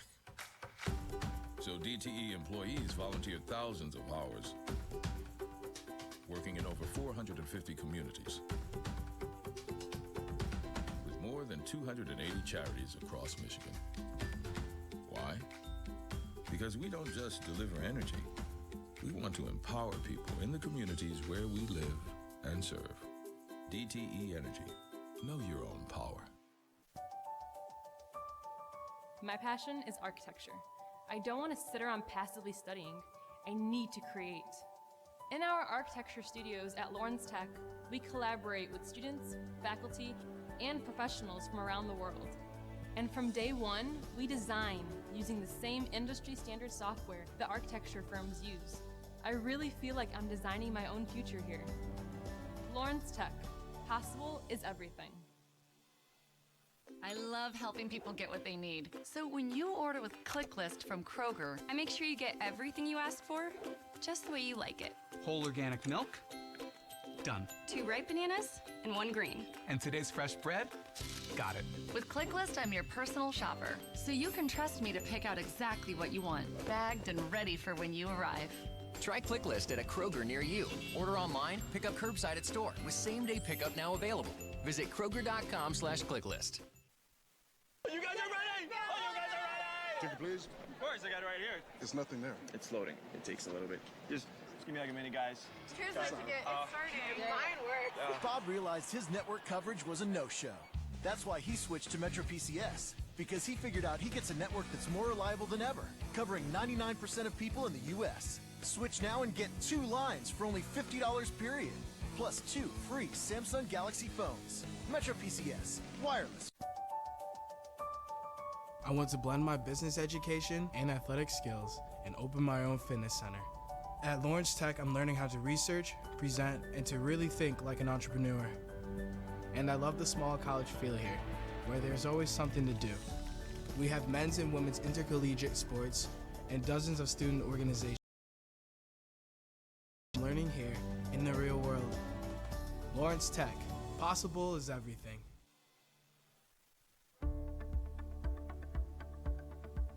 We're a 4-year-old company, but we've just moved to the city about a year ago, and we renovated an old stamping plant here in Detroit. And we're focused, and our mission is to create and design super efficient homes and urban infill buildings using the methodology of Passive House, and package that into a pre-built shell that's made here in Detroit. And we're allowing to do different creative designs, again, for single-family urban infills made in the shop in Detroit here. Everything we take is from design to rough frame to putting the layers on in the shop. So we actually create the wall panels here in Detroit in our shop. We load them up on that fancy trailer, and then we ship them out to the site like we did today. We discovered DCFC was about earlier or late last year, and we didn't have our building squared away yet last year. So really wanted to come on strong with you guys this year, and just really be a supporter of the team. With your new move, that's fantastic, and be able to help any way we can, which we thought was kind of a creative use, is just to have a way to have some outside. So we're excited to be here with your new stadium this year. So today we're putting together the prefab shell. It's consisting of wall panels, roof panels that we made prefab in the shop. And so everything's pre-insulated. It comes with some siding and a weather-tight layer. So that's what we're working on today to get that wrapped up and weather-tight today.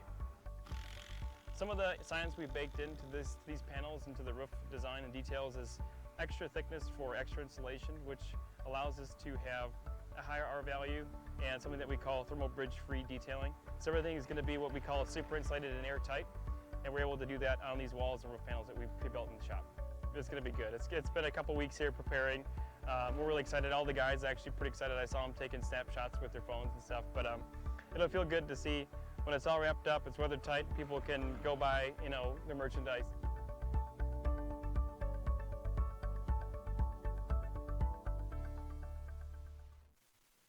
During the week, I sit at a desk.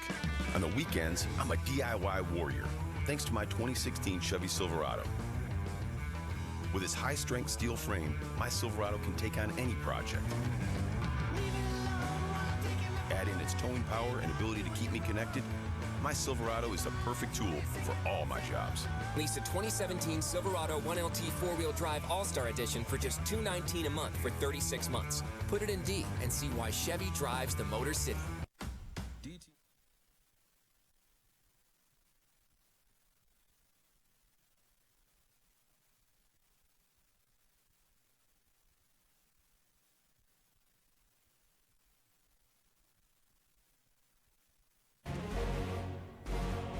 Welcome back to historic Keyworth Stadium. Everybody's gotten a chance to kind of catch their breath anyway. 4-2, Detroit City FC with the lead over Duluth FC. Tyrone Mundy with a hat trick in the first half. Let's take a look at the numbers from the first 45 minutes of play, brought to you by our friends at Metro PCS. The biggest numbers on the scoreboard: 4 goals for Detroit City FC, 8 shots, 5 of those on goal, 3 corners to none for Duluth FC. But John, this was the tale really so far of 3 games. It was the first 20 minutes, the second 20 minutes, and the last 5 minutes. City came out and was on fire and got their first goal of the game, a beautiful finish by Tyrone Mundy, and then go down 2-1, and then Mighty Mouse takes over and gets a hat trick. The stats, I think, are representative of the play on a whole, but as you'll see, the first half highlights, we could barely keep up with everything, and the highlight crew in the truck has had a really hard job of making sure they were all ready for you. Here they go. Tyrone Mundy, the story early. Tyrone Mundy, the story often. You see there threading the needle.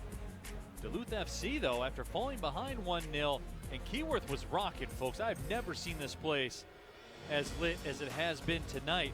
So give Duluth FC tons of credit. They took the brunt of that. They unfazed. They stormed back. A goal by Kyle Farrar, and then that one by Ben Phillips would actually give Duluth FC the 2-1 lead. But that's when Mighty Mouse went to work again. Cyrus Sadie setting it up, Mundy tapping it home. And then we believe it was the captain, Dave Edwardson, that got the goal on the corner, also served by Tyrone Mundy, and then he finished the hat trick off just a few moments later.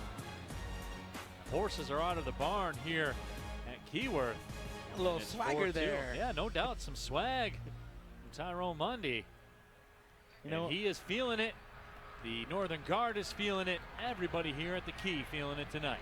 Yeah, but you got to keep feeling it for 45 minutes. You can't let off. That's the thing. And we were talking off air. There's some MLS scouts here tonight, and we were talking with other observers here in the press box. And the general consensus is that the way these teams played in the first half, we could see City winning 6-2. We could see Duluth scoring 3 in the second half and winning 5-4. And we could see this thing going to extra time. It's all about who steps up at the back end. Both sides have proven they can score and move the ball offensively, but both sides have had some pretty serious letdowns along the back line. And that's what needs to shore up, because on both Duluth goals, City got caught watching the paint dry. And you can't do that in a playoff game, especially with AFC Ann Arbor waiting. And I'll tell you this, City is lucky right now that they're playing against that solo striker up front, because the way AFC Ann Arbor plays with their system, City's backline might have had a bit of trouble in the first half. So we got to fire the engines back up. The second 45 underway. A date with AFC Ann Arbor hangs in the balance. The winner moves on. The loser, they go home. 4-2 the score. The winner will take on AFC Ann Arbor, who scored a 91st minute winner to advance to the championship game. The winner of the championship game will head to the NPSL Final Four against the champions of the other 4 regions.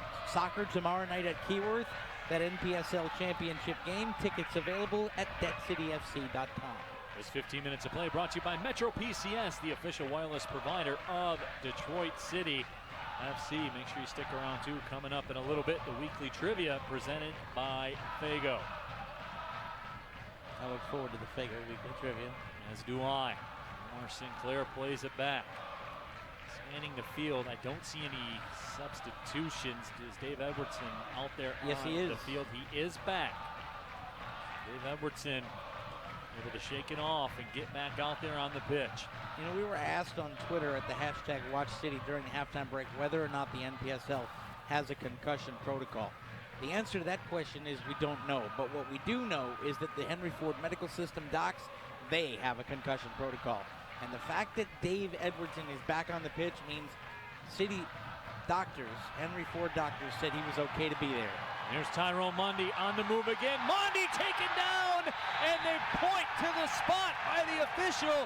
It'll be a penalty attempt for Detroit City FC. And Duluth is saying that Mundy has dived.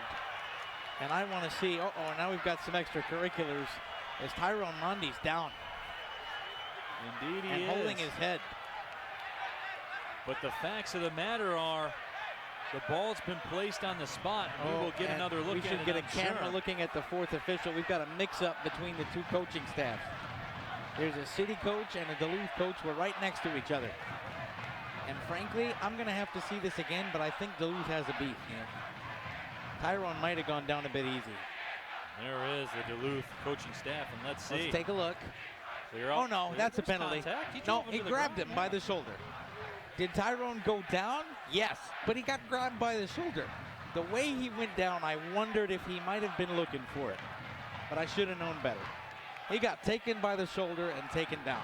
You put your hand on somebody's shoulder in the area, you better not gripe about a penalty being assessed. And Bentel does the and he ought to get a yellow flop. card for he ought to get a yellow card for dissent.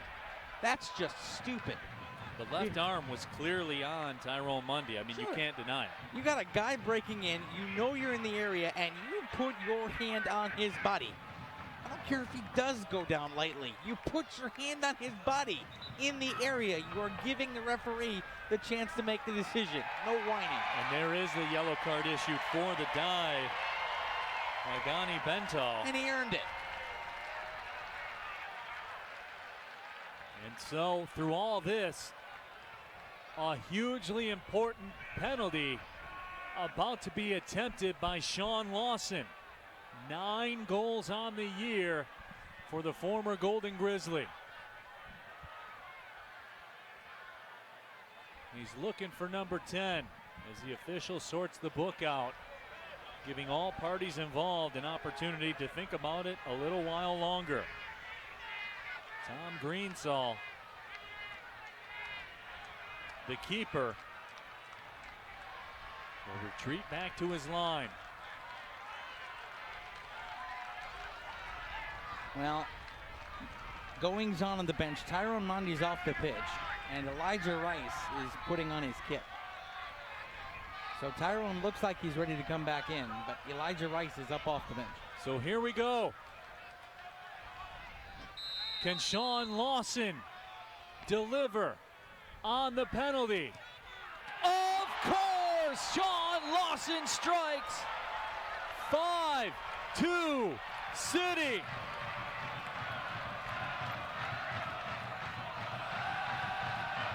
Unbelievable. City go down 2-1 and score 4. John, the ball consecutive actually goal. did not go in. Did he miss it wide? We'll have to get another look at it from our angle. It looked like it went in the corner. We got fooled, folks. Absolutely. Let's take another look at it. He chipped it wide. He did miss it, and you see there, from our angle where we are, it looked like it tucked in the corner. So Lawson does not finish the penalty. And the roller coaster of emotion rolls on. Why would it be easy, folks? Not tonight. The keeper went the wrong way. All Lawson had to do was put that in, and he chipped it wide, and we both thought he scored. The way it bounced around behind, we thought it was in the back of the net. Well, here comes Duluth FC now as Tyrone Mundy will clear it out. Wow. What a roller coaster of emotion. Looked like it went in from up here. We are right at midfield to the left. And the way it knocked the Chevy banner around, I thought that was the net moving. Well, on occasion you get one wrong. Yeah, just pulling some strings tonight, you know. So the opportunity goes by the boards. Don't feel bad, I had him scoring too. Absolutely, Dave Edwardson. And my mentor in this game, Mr. Mario Mpemba, the play-by-play voice of the Detroit Tigers, told me, you do this long enough, it's going to happen to you at some point. And that's the way it goes sometimes. Yep. And so we're sorry it's not 5-2. Hold on, here comes Farrar. That's going to be a penalty. And that call will come just outside of the box, I believe. This will be a booking as well. Yeah, and it should be. That's a professional foul, and City are lucky that they don't consider the contact as being in the area. Let's see, let's look. No, it wasn't. Yeah. No, it wasn't. It was close. Wow. So close. I I wondered believe that if was going with that in. Stephen Carroll that got the card, I believe. Yeah, and this is what happens. You're up 4-2, you miss a penalty, and you switch off, and all of a sudden Kyle Farrar is off to the races. And So you have to bring him down. Here's a spot. Flora MN tweets at us, I love you guys, but it's time to get your glasses updated. We agree. Yeah, no question about it. And Flora MN, which I assume is from somewhere in Minnesota, that's on me. My bad. We press on. So here's a developing situation for Duluth FC. Free kick from just outside the 18. We'll call it 18 and a half. 53rd minute of a 4-2 game. City with the lead. Neil Rule, whose glasses need to be updated, with John Krieger, whose glasses also need to be updated. Or maybe I don't wear them, so maybe I should look into it. And here we go.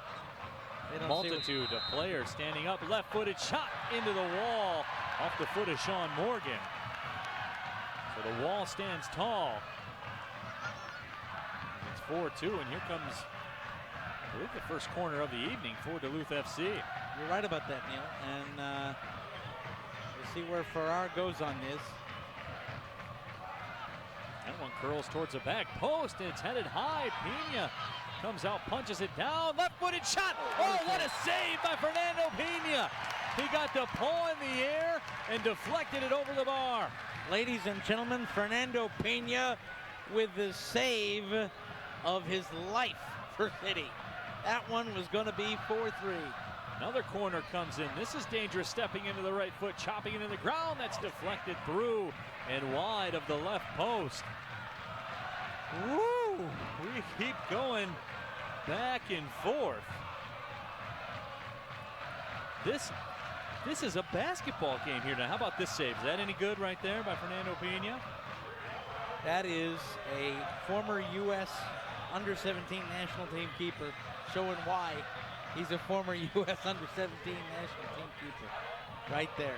Got up, perfect jump, perfect tip over the bar. Absolutely, and maybe the greatest tweet in the history of Twitter has just come in with the hashtag WatchCity.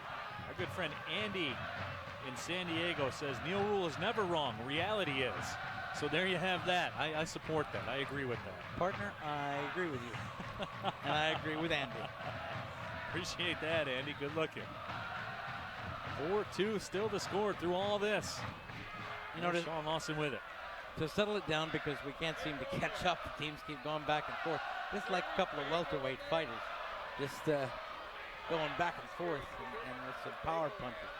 But what we are seeing here is an awful lot of great offense and an awful lot of sloppy defense on both sides. You're seeing guys in the last 10 minutes of game action, you saw a penalty conceded because a guy got beat. You saw DCFC give away a free kick in the most dangerous of areas because somebody got beat and a professional foul has to be committed. And that's all well and good, but you've got AFC Ann Arbor waiting, who is very good defensively and has only conceded 9 goals all season.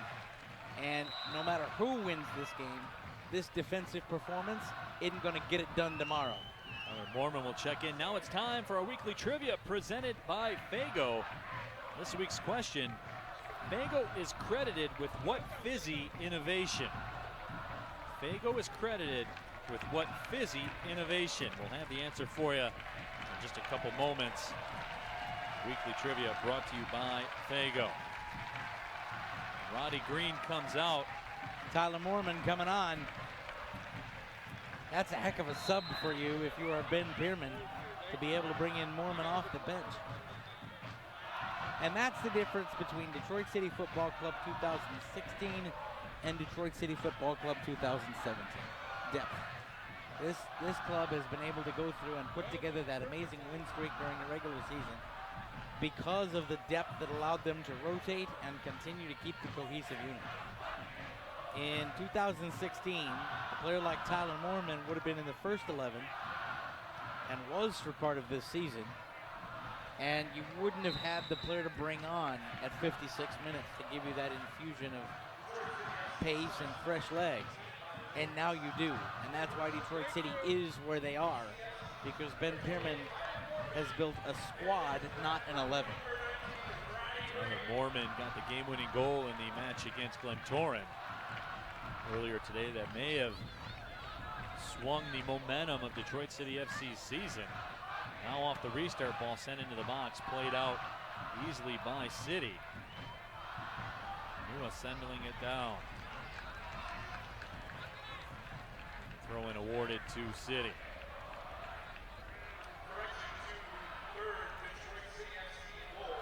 Still, though, in City's defensive third,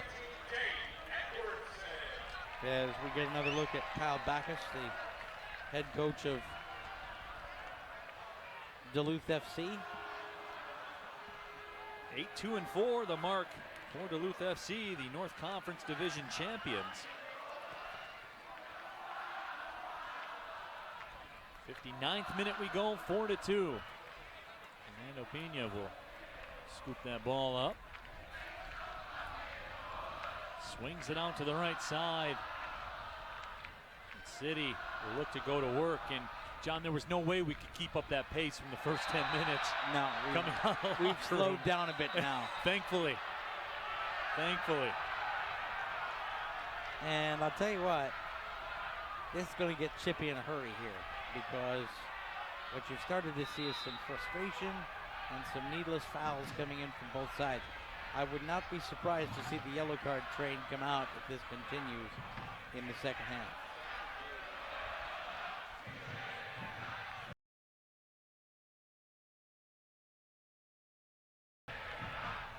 Nicholas Ryliff will come on.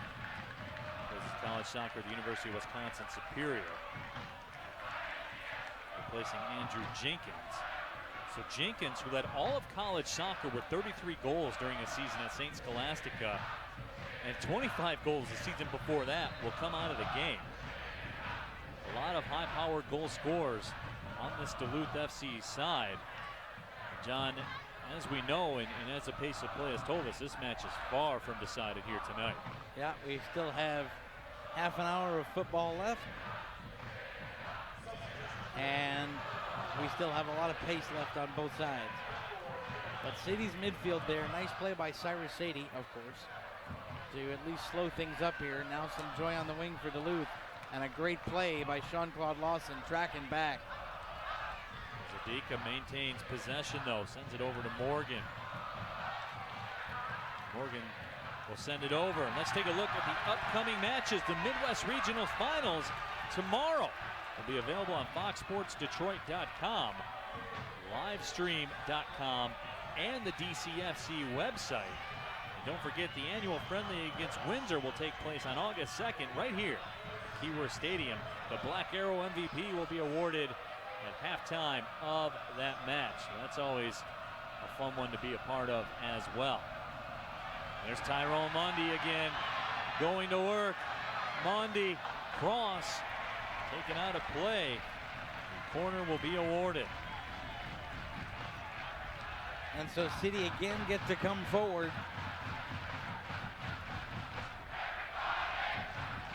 Here's Tyrone Mundy again on the corner. This has been lethal tonight for Detroit City. Mundy with the service, curls it in, it's headed up. Lawson tried the back heel. Unable to get it all the way through. Farrar just muscling Omar Sinclair off that one and taking possession. Farrar struck once here tonight. Led all of NCAA Division III in goals scored as a junior at St. Scholastica.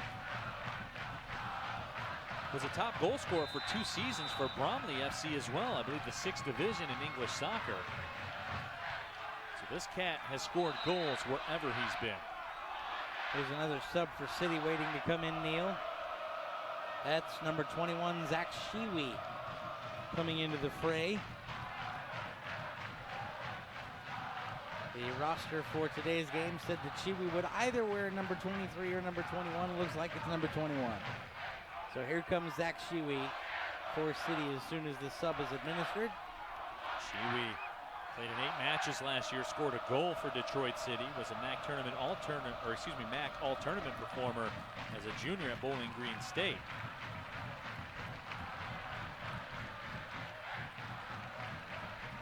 Substitution for Troy Watson is complete. Shiwi is in. And Ben Pierman right now, I guess effectively, John, going to the closer for the setup man, right? And Troy Watson looks spent, but Zach Shiwi coming in fresh, and he knows how to play in the middle of the park and on the wing. Very versatile and a servant for the club. He's been with City for a long time. Lawson settles it down. Shiwi sends it over the line. Next, 15 minutes of play brought to you by Rip It, the official energy drink of Detroit City FC. Mormon almost had a dangerous opportunity.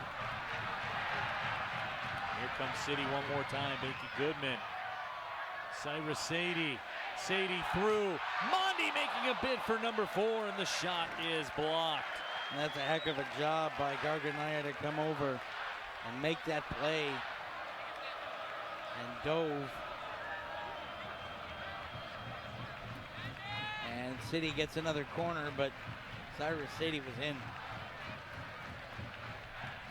There's Tyrone Mondi to serve it one more time. Whenever the ball's been on his foot tonight, danger has ensued.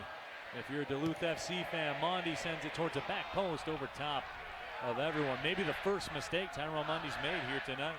Yeah, I would have to say that's about as close to he's been as off of his game. That header came in, or that cross came in, rode the wind a little bit. That it appears to have shifted a bit here at Keyworth.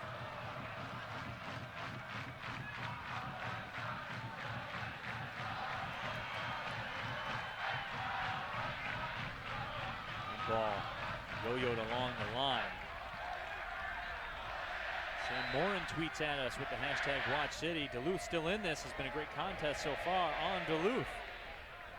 Says that he's still feeling confident. That certainly is accurate. No question about it. Sarah Alexis Miller tweets at us. Watching on my phone on a public bus on the way home in Portland, Oregon. Love the improved first half scoreline. Also, you're looking for an improved second half scoreline as well. Substitution, it looks like, for Duluth FC. Coming on for Duluth is Mally Lumsden.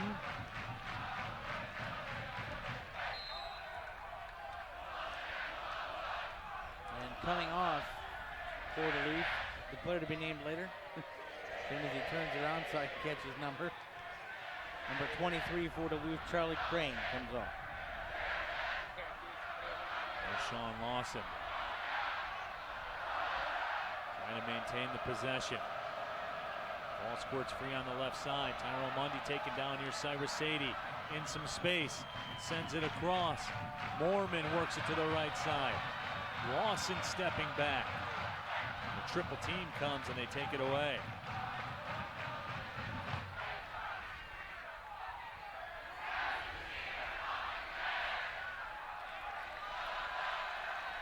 Game stagnates a little bit here. The pace we saw for the last 20 minutes of the first half and the first 10 minutes of the second has slowed a bit, but that can be a dangerous moment for the club in front. Here as the ball comes in and City does a nice job to close it down. But the pressure's still on here for Duluth. Mondi heads that cross away.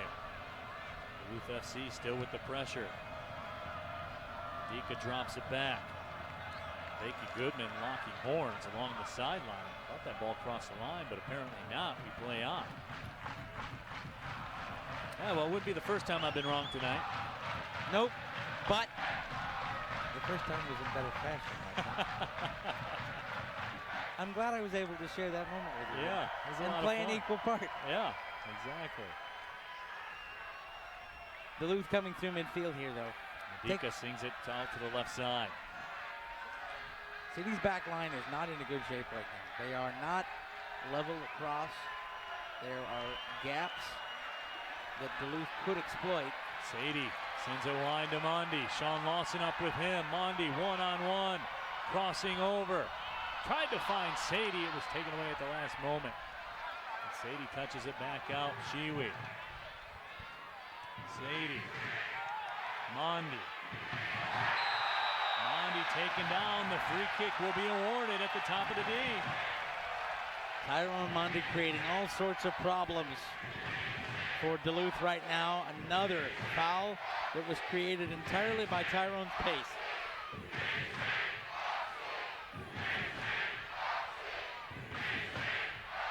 Here's a dangerous scenario.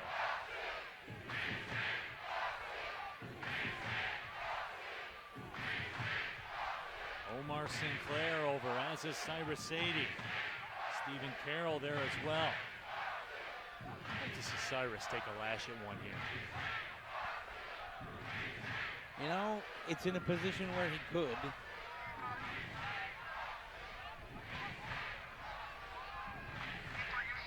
But I think maybe Sinclair might be best suited from this angle to curve one in over the wall. Cyrus comes in from that left side. Sinclair fires it and finds the back of the net. 5-2 City. Omar Sinclair. They didn't curve it over the wall, but he did curve it. That was the angle that is set up and built for his shot. And Omar Sinclair, oh my.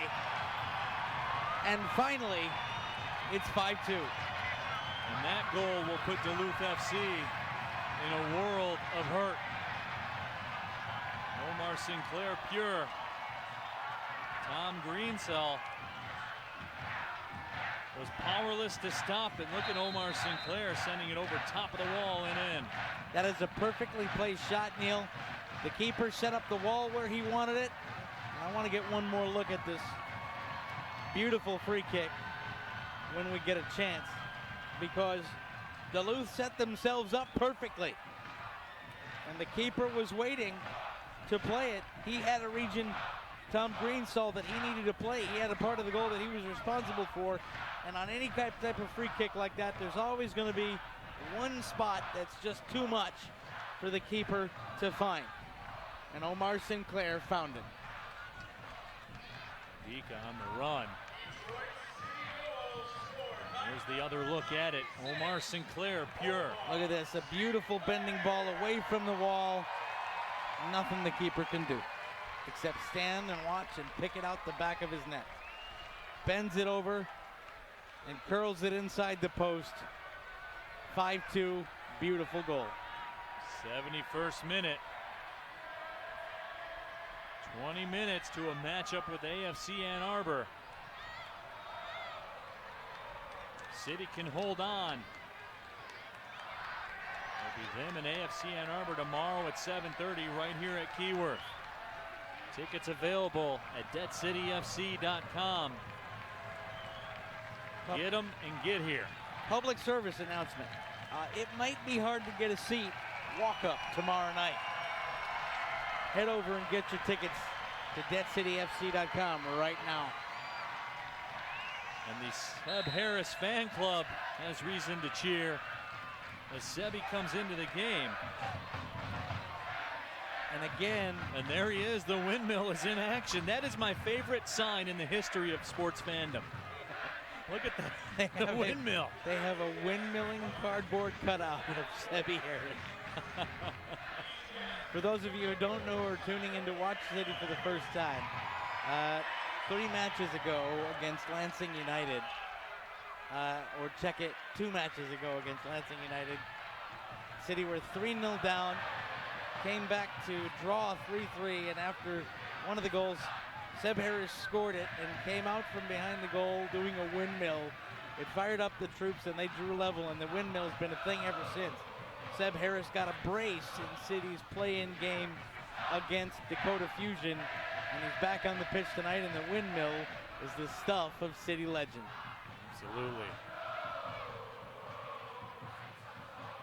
And now it's time for the answer as that ball is sent up. Looking for Kyle Farrar, and it will be played out. Now it's time for the answer to our weekly trivia presented by Fago. The question, Fago is credited with what fizzy innovation? The answer, the twist-off cap. This led to soda being called pop for the noise the bottle makes when open. So people say that people from Michigan are wrong when they say pop. There's evidence, everyone. We are right. Everybody else is wrong that calls it soda. It's fact. And you know what? Fago is the one true pop. There you go. So we're right, and everybody else is wrong. I don't know what else to say. 73rd minute, 5-2. Mariah gave me the fair stamp of approval. And when Mariah gives you the stamp of approval, it's a very good night. Absolutely. And now that ball will be sent towards the net. And Sean Lawson almost caught a sixth for Detroit City FC. The defender, I believe it was Ben Phillips, came back. Well, Greensall had come out trying to play a little sweeper keeper, and he got swept under the rug. And that ball got sent in by Lawson, and because there was nobody in the area for City, we don't have a sixth in the back of the net.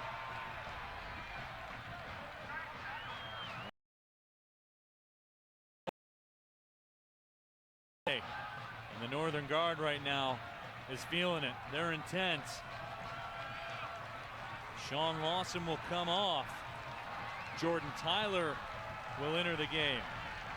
And Sean Lawson's going to get himself a standing ovation. The City faithful on both sides rise to send off Sean Claude. Sean Lawson thought he had a penalty converted. Turned out I was wrong.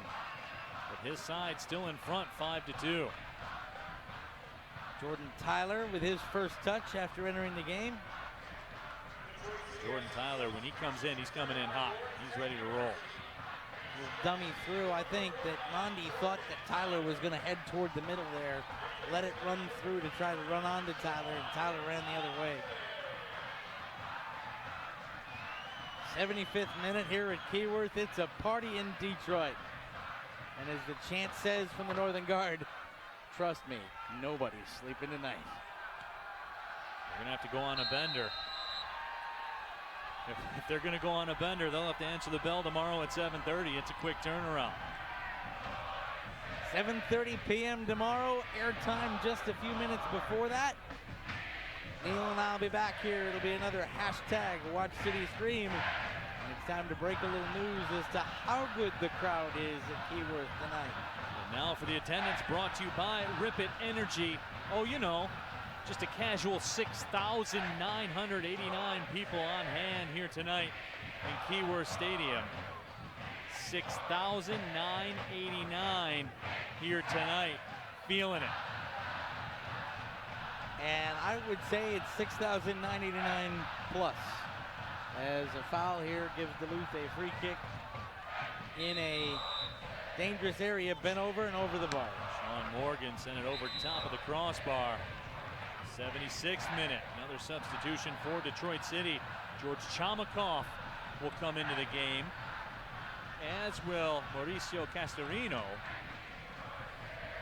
I would assume, is it going to be Dave Edwardson, one of them that comes off? We'll see.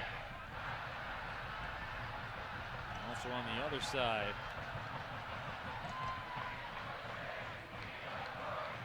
Soham Kathuria will come in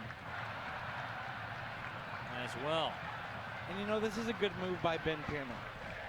You got 15 minutes left of normal time. Get you guys some rest. AFC Ann Arbor has been resting for 3 hours. You don't need Tyrone Mundy anymore. Ricky Goodman out as well. And so those are some big names and big guns that are starting their rest and recovery 15 minutes of normal time early. And that's a good job by Ben Pierman. It also, you never like to see it, but it's part of it. It takes out the possibility for some chippiness toward the end.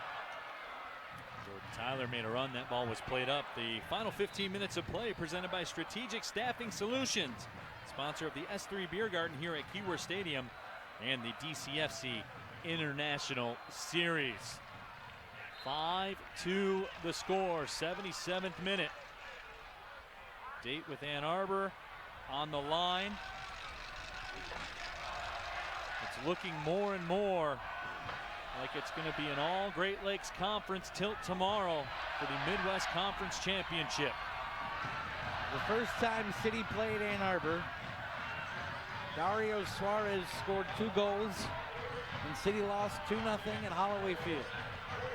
The second time City played Ann Arbor, City led 1-0 at the break and fell apart in the second half. They say one of the toughest things in sports to do is beat a team 3 times in a season. And Ben Pierman and his club will wonder if the 3rd time will be their charm and send them to the national semifinal. They've learned about all they can. They know how good AFC Ann Arbor is. They know how pacey they are against Detroit City's back line. But these 2 clubs in the Great Lakes Conference, in front of what I am sure will be a bumper crowd here at Keyworth Stadium, are good for the game, they're good for their supporters, and it's going to be fun.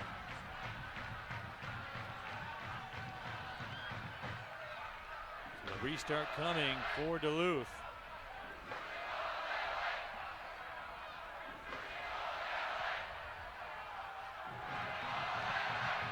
Ball headed up in the air, Cyrus Sadie with the touch.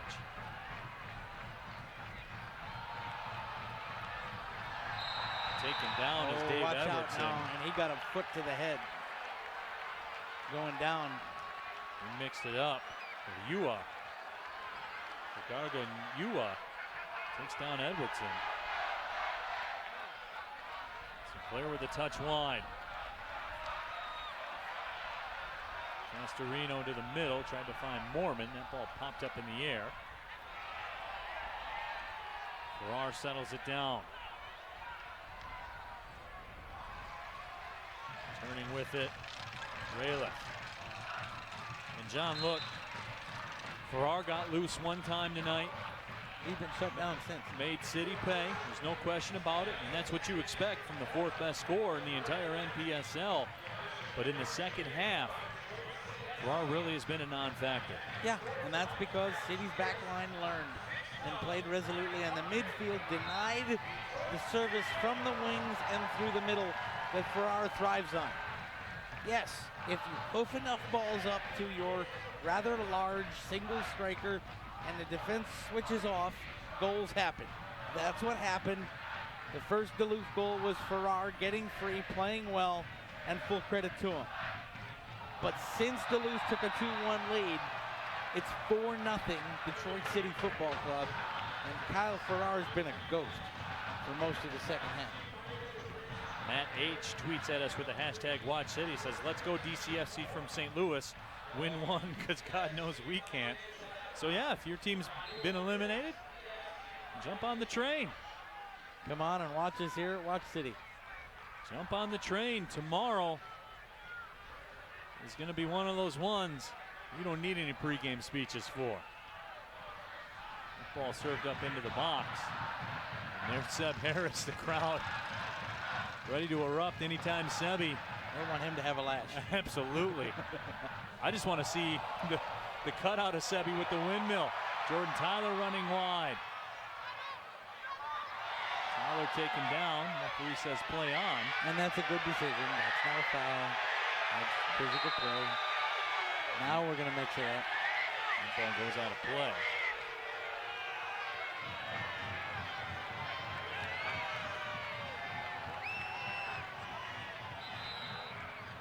Throw in coming. NGS Quad Cities tweets at us, almost time to break out the cell phone lights. That is true. Getting on towards that 85th minute. 5-2, Detroit City FC in command. Brandon Stemwedel about to come into the game for Duluth FC. You know what I'd love to see if Ben Pierman has a sub left? I'd love to see number 38 for Detroit City FC tonight, David Dwayhe, one of the owners of the club, come out and get a run out. If he's got a sub left heading into extra time, absolutely. The coach of Grosse Pointe Woods University League High School, who's still fit enough to get out there and play, I'd love to see Dwayne on the pitch. Got to get him out there. He can't win man of the match if he's not out there on the pitch. You know, we talked to him. We said, "You think you're going to get into the game?" He said, "I think if I get in, it's either a very good thing or a very bad thing. I consider 5-2 a very good thing." Dave Dewey's the only person with the power left to overtake Tyrone Mundy for man of the match, in my book. Substitution coming off for Duluth FC. And there is Stemwedel coming in, Joe former Watt. All-State player at Grand Rapids High School in Minnesota. And Joe Watt coming off. He's playing on a booking. Ball sent into the box. Tyler with a strike and sends it wide of the frame.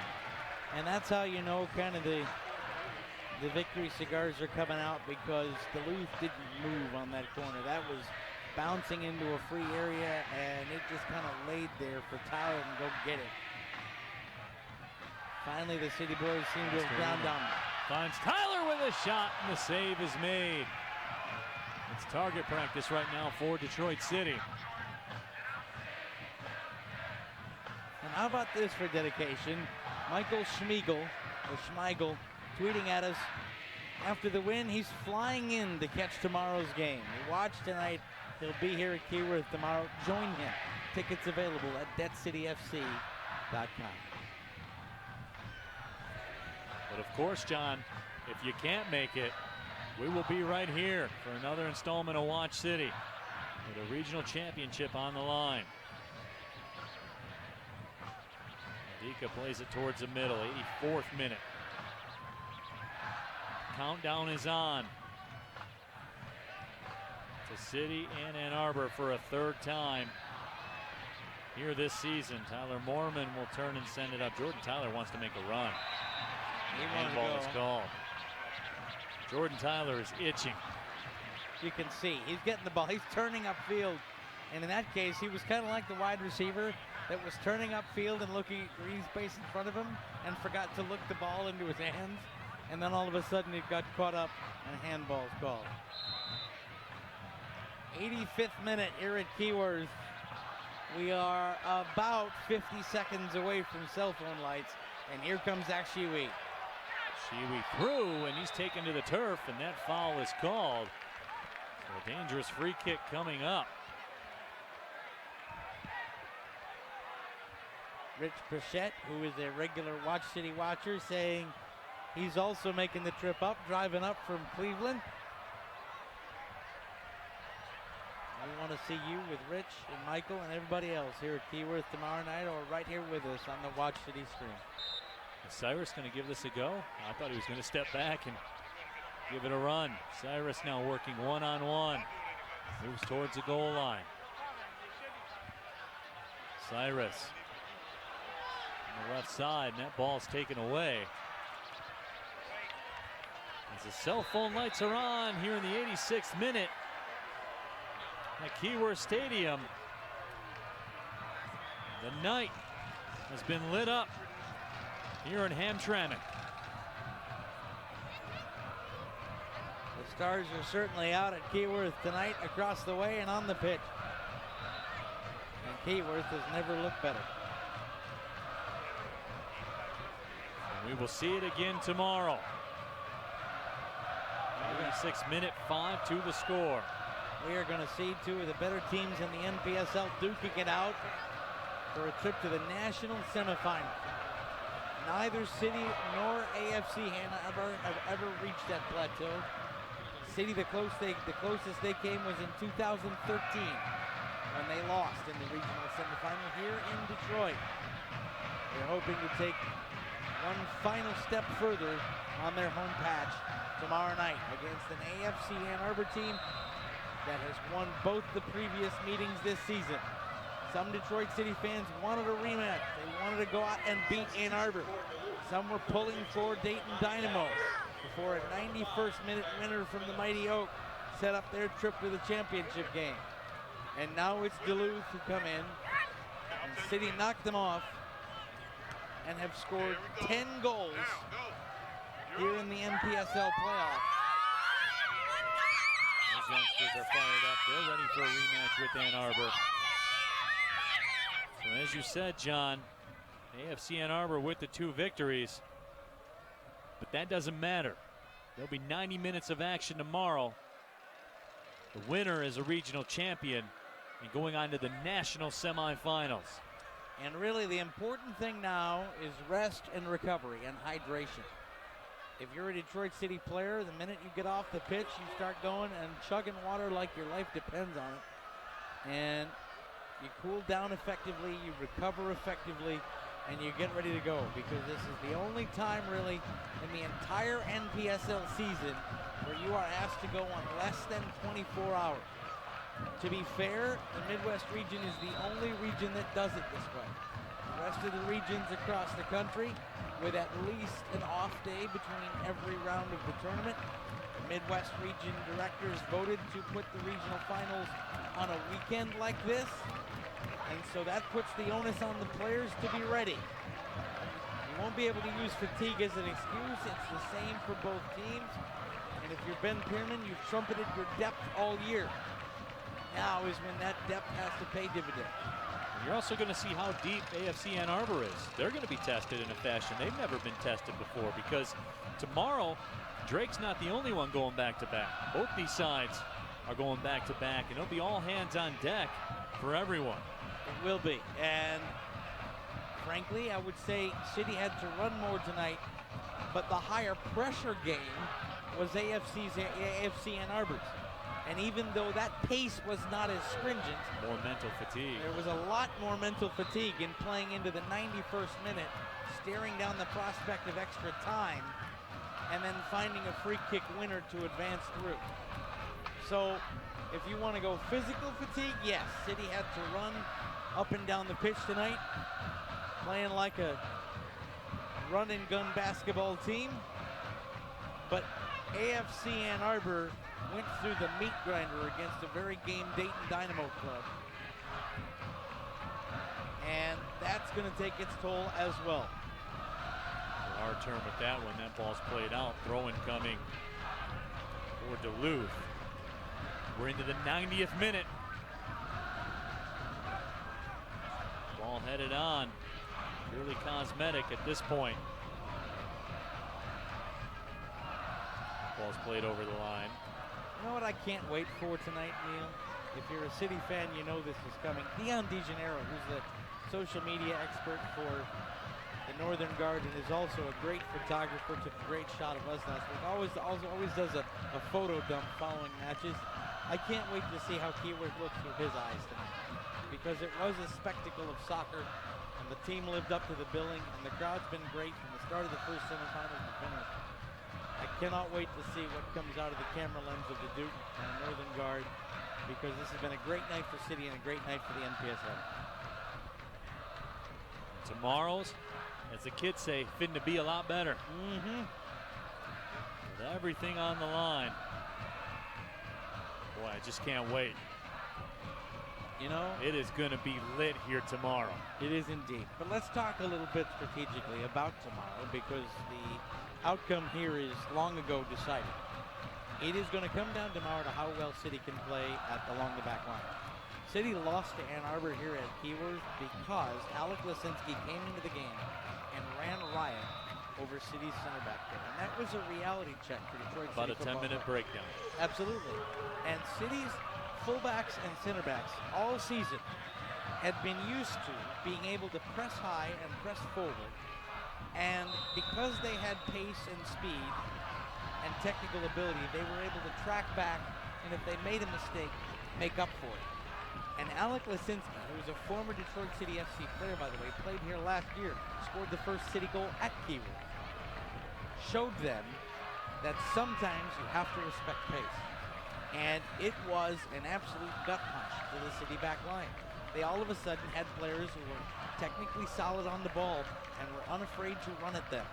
And that 10-minute breakdown cost them that match. That 10-minute breakdown cannot happen tomorrow. And in fact, there was a 10-minute breakdown tonight when City went from 1-0 up to 2-1 down. And so the theme will be 90 minutes tomorrow for Detroit City Football Club, because we know AFC Ann Arbor can bring it. They've done it on this pitch for the full 90 and not have the breakdown.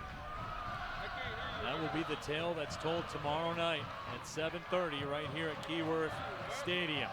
Jordan Tyler making a run again. Ball just poked away at the last moment. 2 minutes of stoppage time. So just about any moment now. The whistle sounds and the cakes are on the griddle here in Keyworth. Detroit City with a 5-2 victory over Duluth FC. And fans, you got a date tomorrow with AFC Ann Arbor. We'll see you at 7:30 right here at Keyworth Stadium. It's set up. It's going to be a great night for the Great Lakes Conference in the Midwest region. City came in, they were tested, they bent, they broke, they patched themselves together, and they came out and got the job done. And Ben Pierman's club, for the second consecutive playoff match, put 5 on an opponent from the North Conference and head to the NPSL Midwest Region Championship game. The game wasn't pretty, Neil. Exciting, not necessarily pretty if you look at all of it, because the defense at times was lacking. But you have to adjust to what you have, and you have to go out and win the game and play the hand you're dealt. And City played their hand better than Duluth played theirs. And I would say, John, that they took the pace. You know, Detroit City took the pace to where they wanted to take it to. And if you play high tempo, yeah, you're going to leave yourself open at some times. But when you're putting 5 on the board, it doesn't matter. You're going to win games. And that's what Detroit City FC has done in back-to-back playoff games, 5 goals apiece. And it's another win. And tomorrow they will take on AFC Ann Arbor for the Midwest Regional Championship. They haven't been this far, Neil, since 2013. 4 long years of waiting. And frankly, for fans and ownership, some years of disappointment. Last year was not what they wanted. This year is better, and they've earned it. Let's send it down to our sideline reporter, Lindsey Pearson, standing by with head coach Ben Pierman. Lindsey. Thanks, Neil. Coach, what did you see from your team tonight? Little up and down. I told the guys at halftime I thought some things came easy for us in the first 10, 12 minutes when we disrespected it. Like, we stopped winning second balls. We were just selfish. Then next thing you know, we're down 2-1. Our response from 2-1 to halftime was spot on. You know, if we put the penalty away in the first 5 minutes, second half, then we can rest some legs. But it was interesting. But obviously Tyrone's a special player, big time tonight. Sean, Cyrus, really everybody was dialed in. But we got to limit mistakes, and then everything's on the line for tomorrow. What does Tyrone Mondi bring to your team? He's just a big-time attacker. I mean, the one knock on him might be like not as great as finishers. He has 12 assists now. So, you know, to score 3 goals in a half is tremendous. And he really was just the stalwart behind it. So he was big time. You know, really, like guys like Bakey, they don't get enough attention.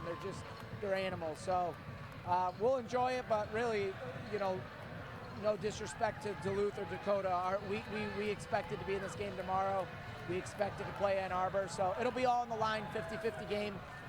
You know, they're the champion of the region so far, and we're at home, so maybe it's even, I don't know. But we'll just have to go out and play the best we can. Thanks, Coach. And guys, I'm also joined by Tyrone Mondi. Tyrone, you can step over here. A hat trick and an assist tonight. How are you feeling? I'm feeling very ecstatic. You know, it's just great to get on the score sheet as well. And to always set up my players, you know, it's always a good feeling. And to come out here, and I've had a lot of chances in the previous games, and just to put 3 away in the first half was just phenomenal.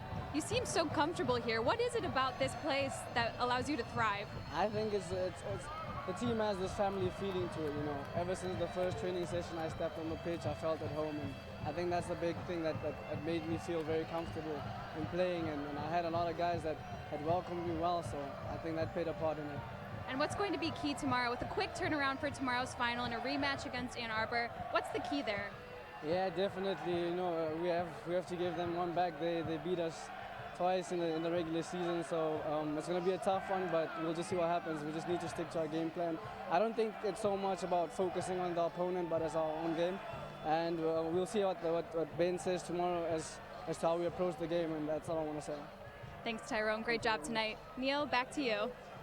Thank you very much, Lindsay. So there you have it, John. 5-2 in the books. The words from Tyrone Mundy, and I think Tyrone echoes the sentiments of a lot of people out there. They feel as though they owe AFC Ann Arbor one.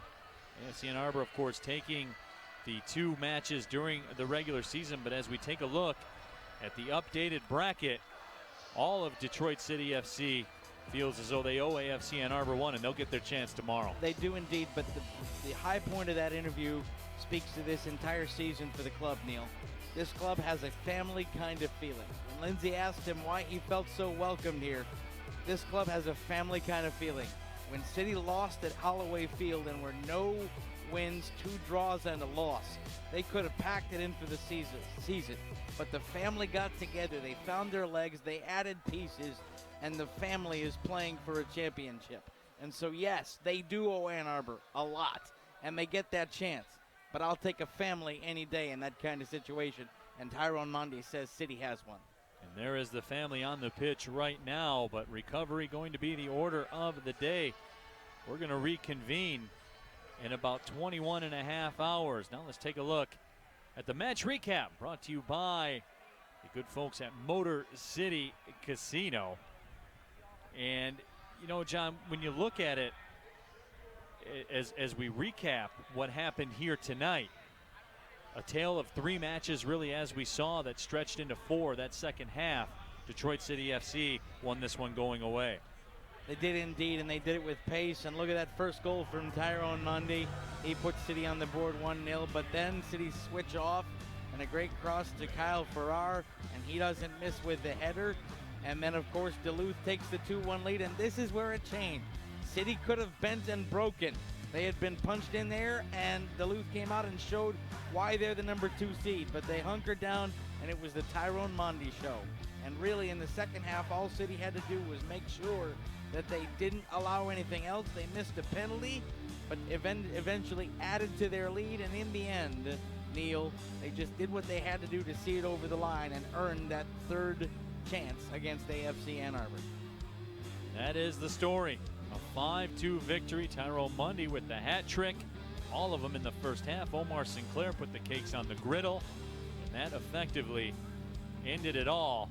And Detroit City FC with that 5-2 win. And remember, be on the lookout for the U.S. Air Force weekend recap at DebtCityFC.com. That's brought to you by AirForce.com.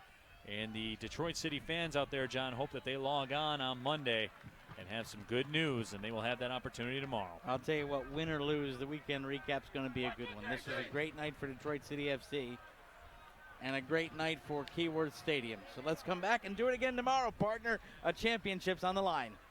Tyrone Mundy certainly did it here tonight. 3 goals in the first half. Tyrone Mundy was shaken and bacon. Detroit City FC with a huge win. So for our entire crew, our sideline reporter Lindsey Pearson and my partner John Krieger, this is Neil Rohr reminding you one final time, Detroit City FC onto the championship match tomorrow with a 5-2 win over Duluth FC. Thank you for watching, everybody. Well, see you later.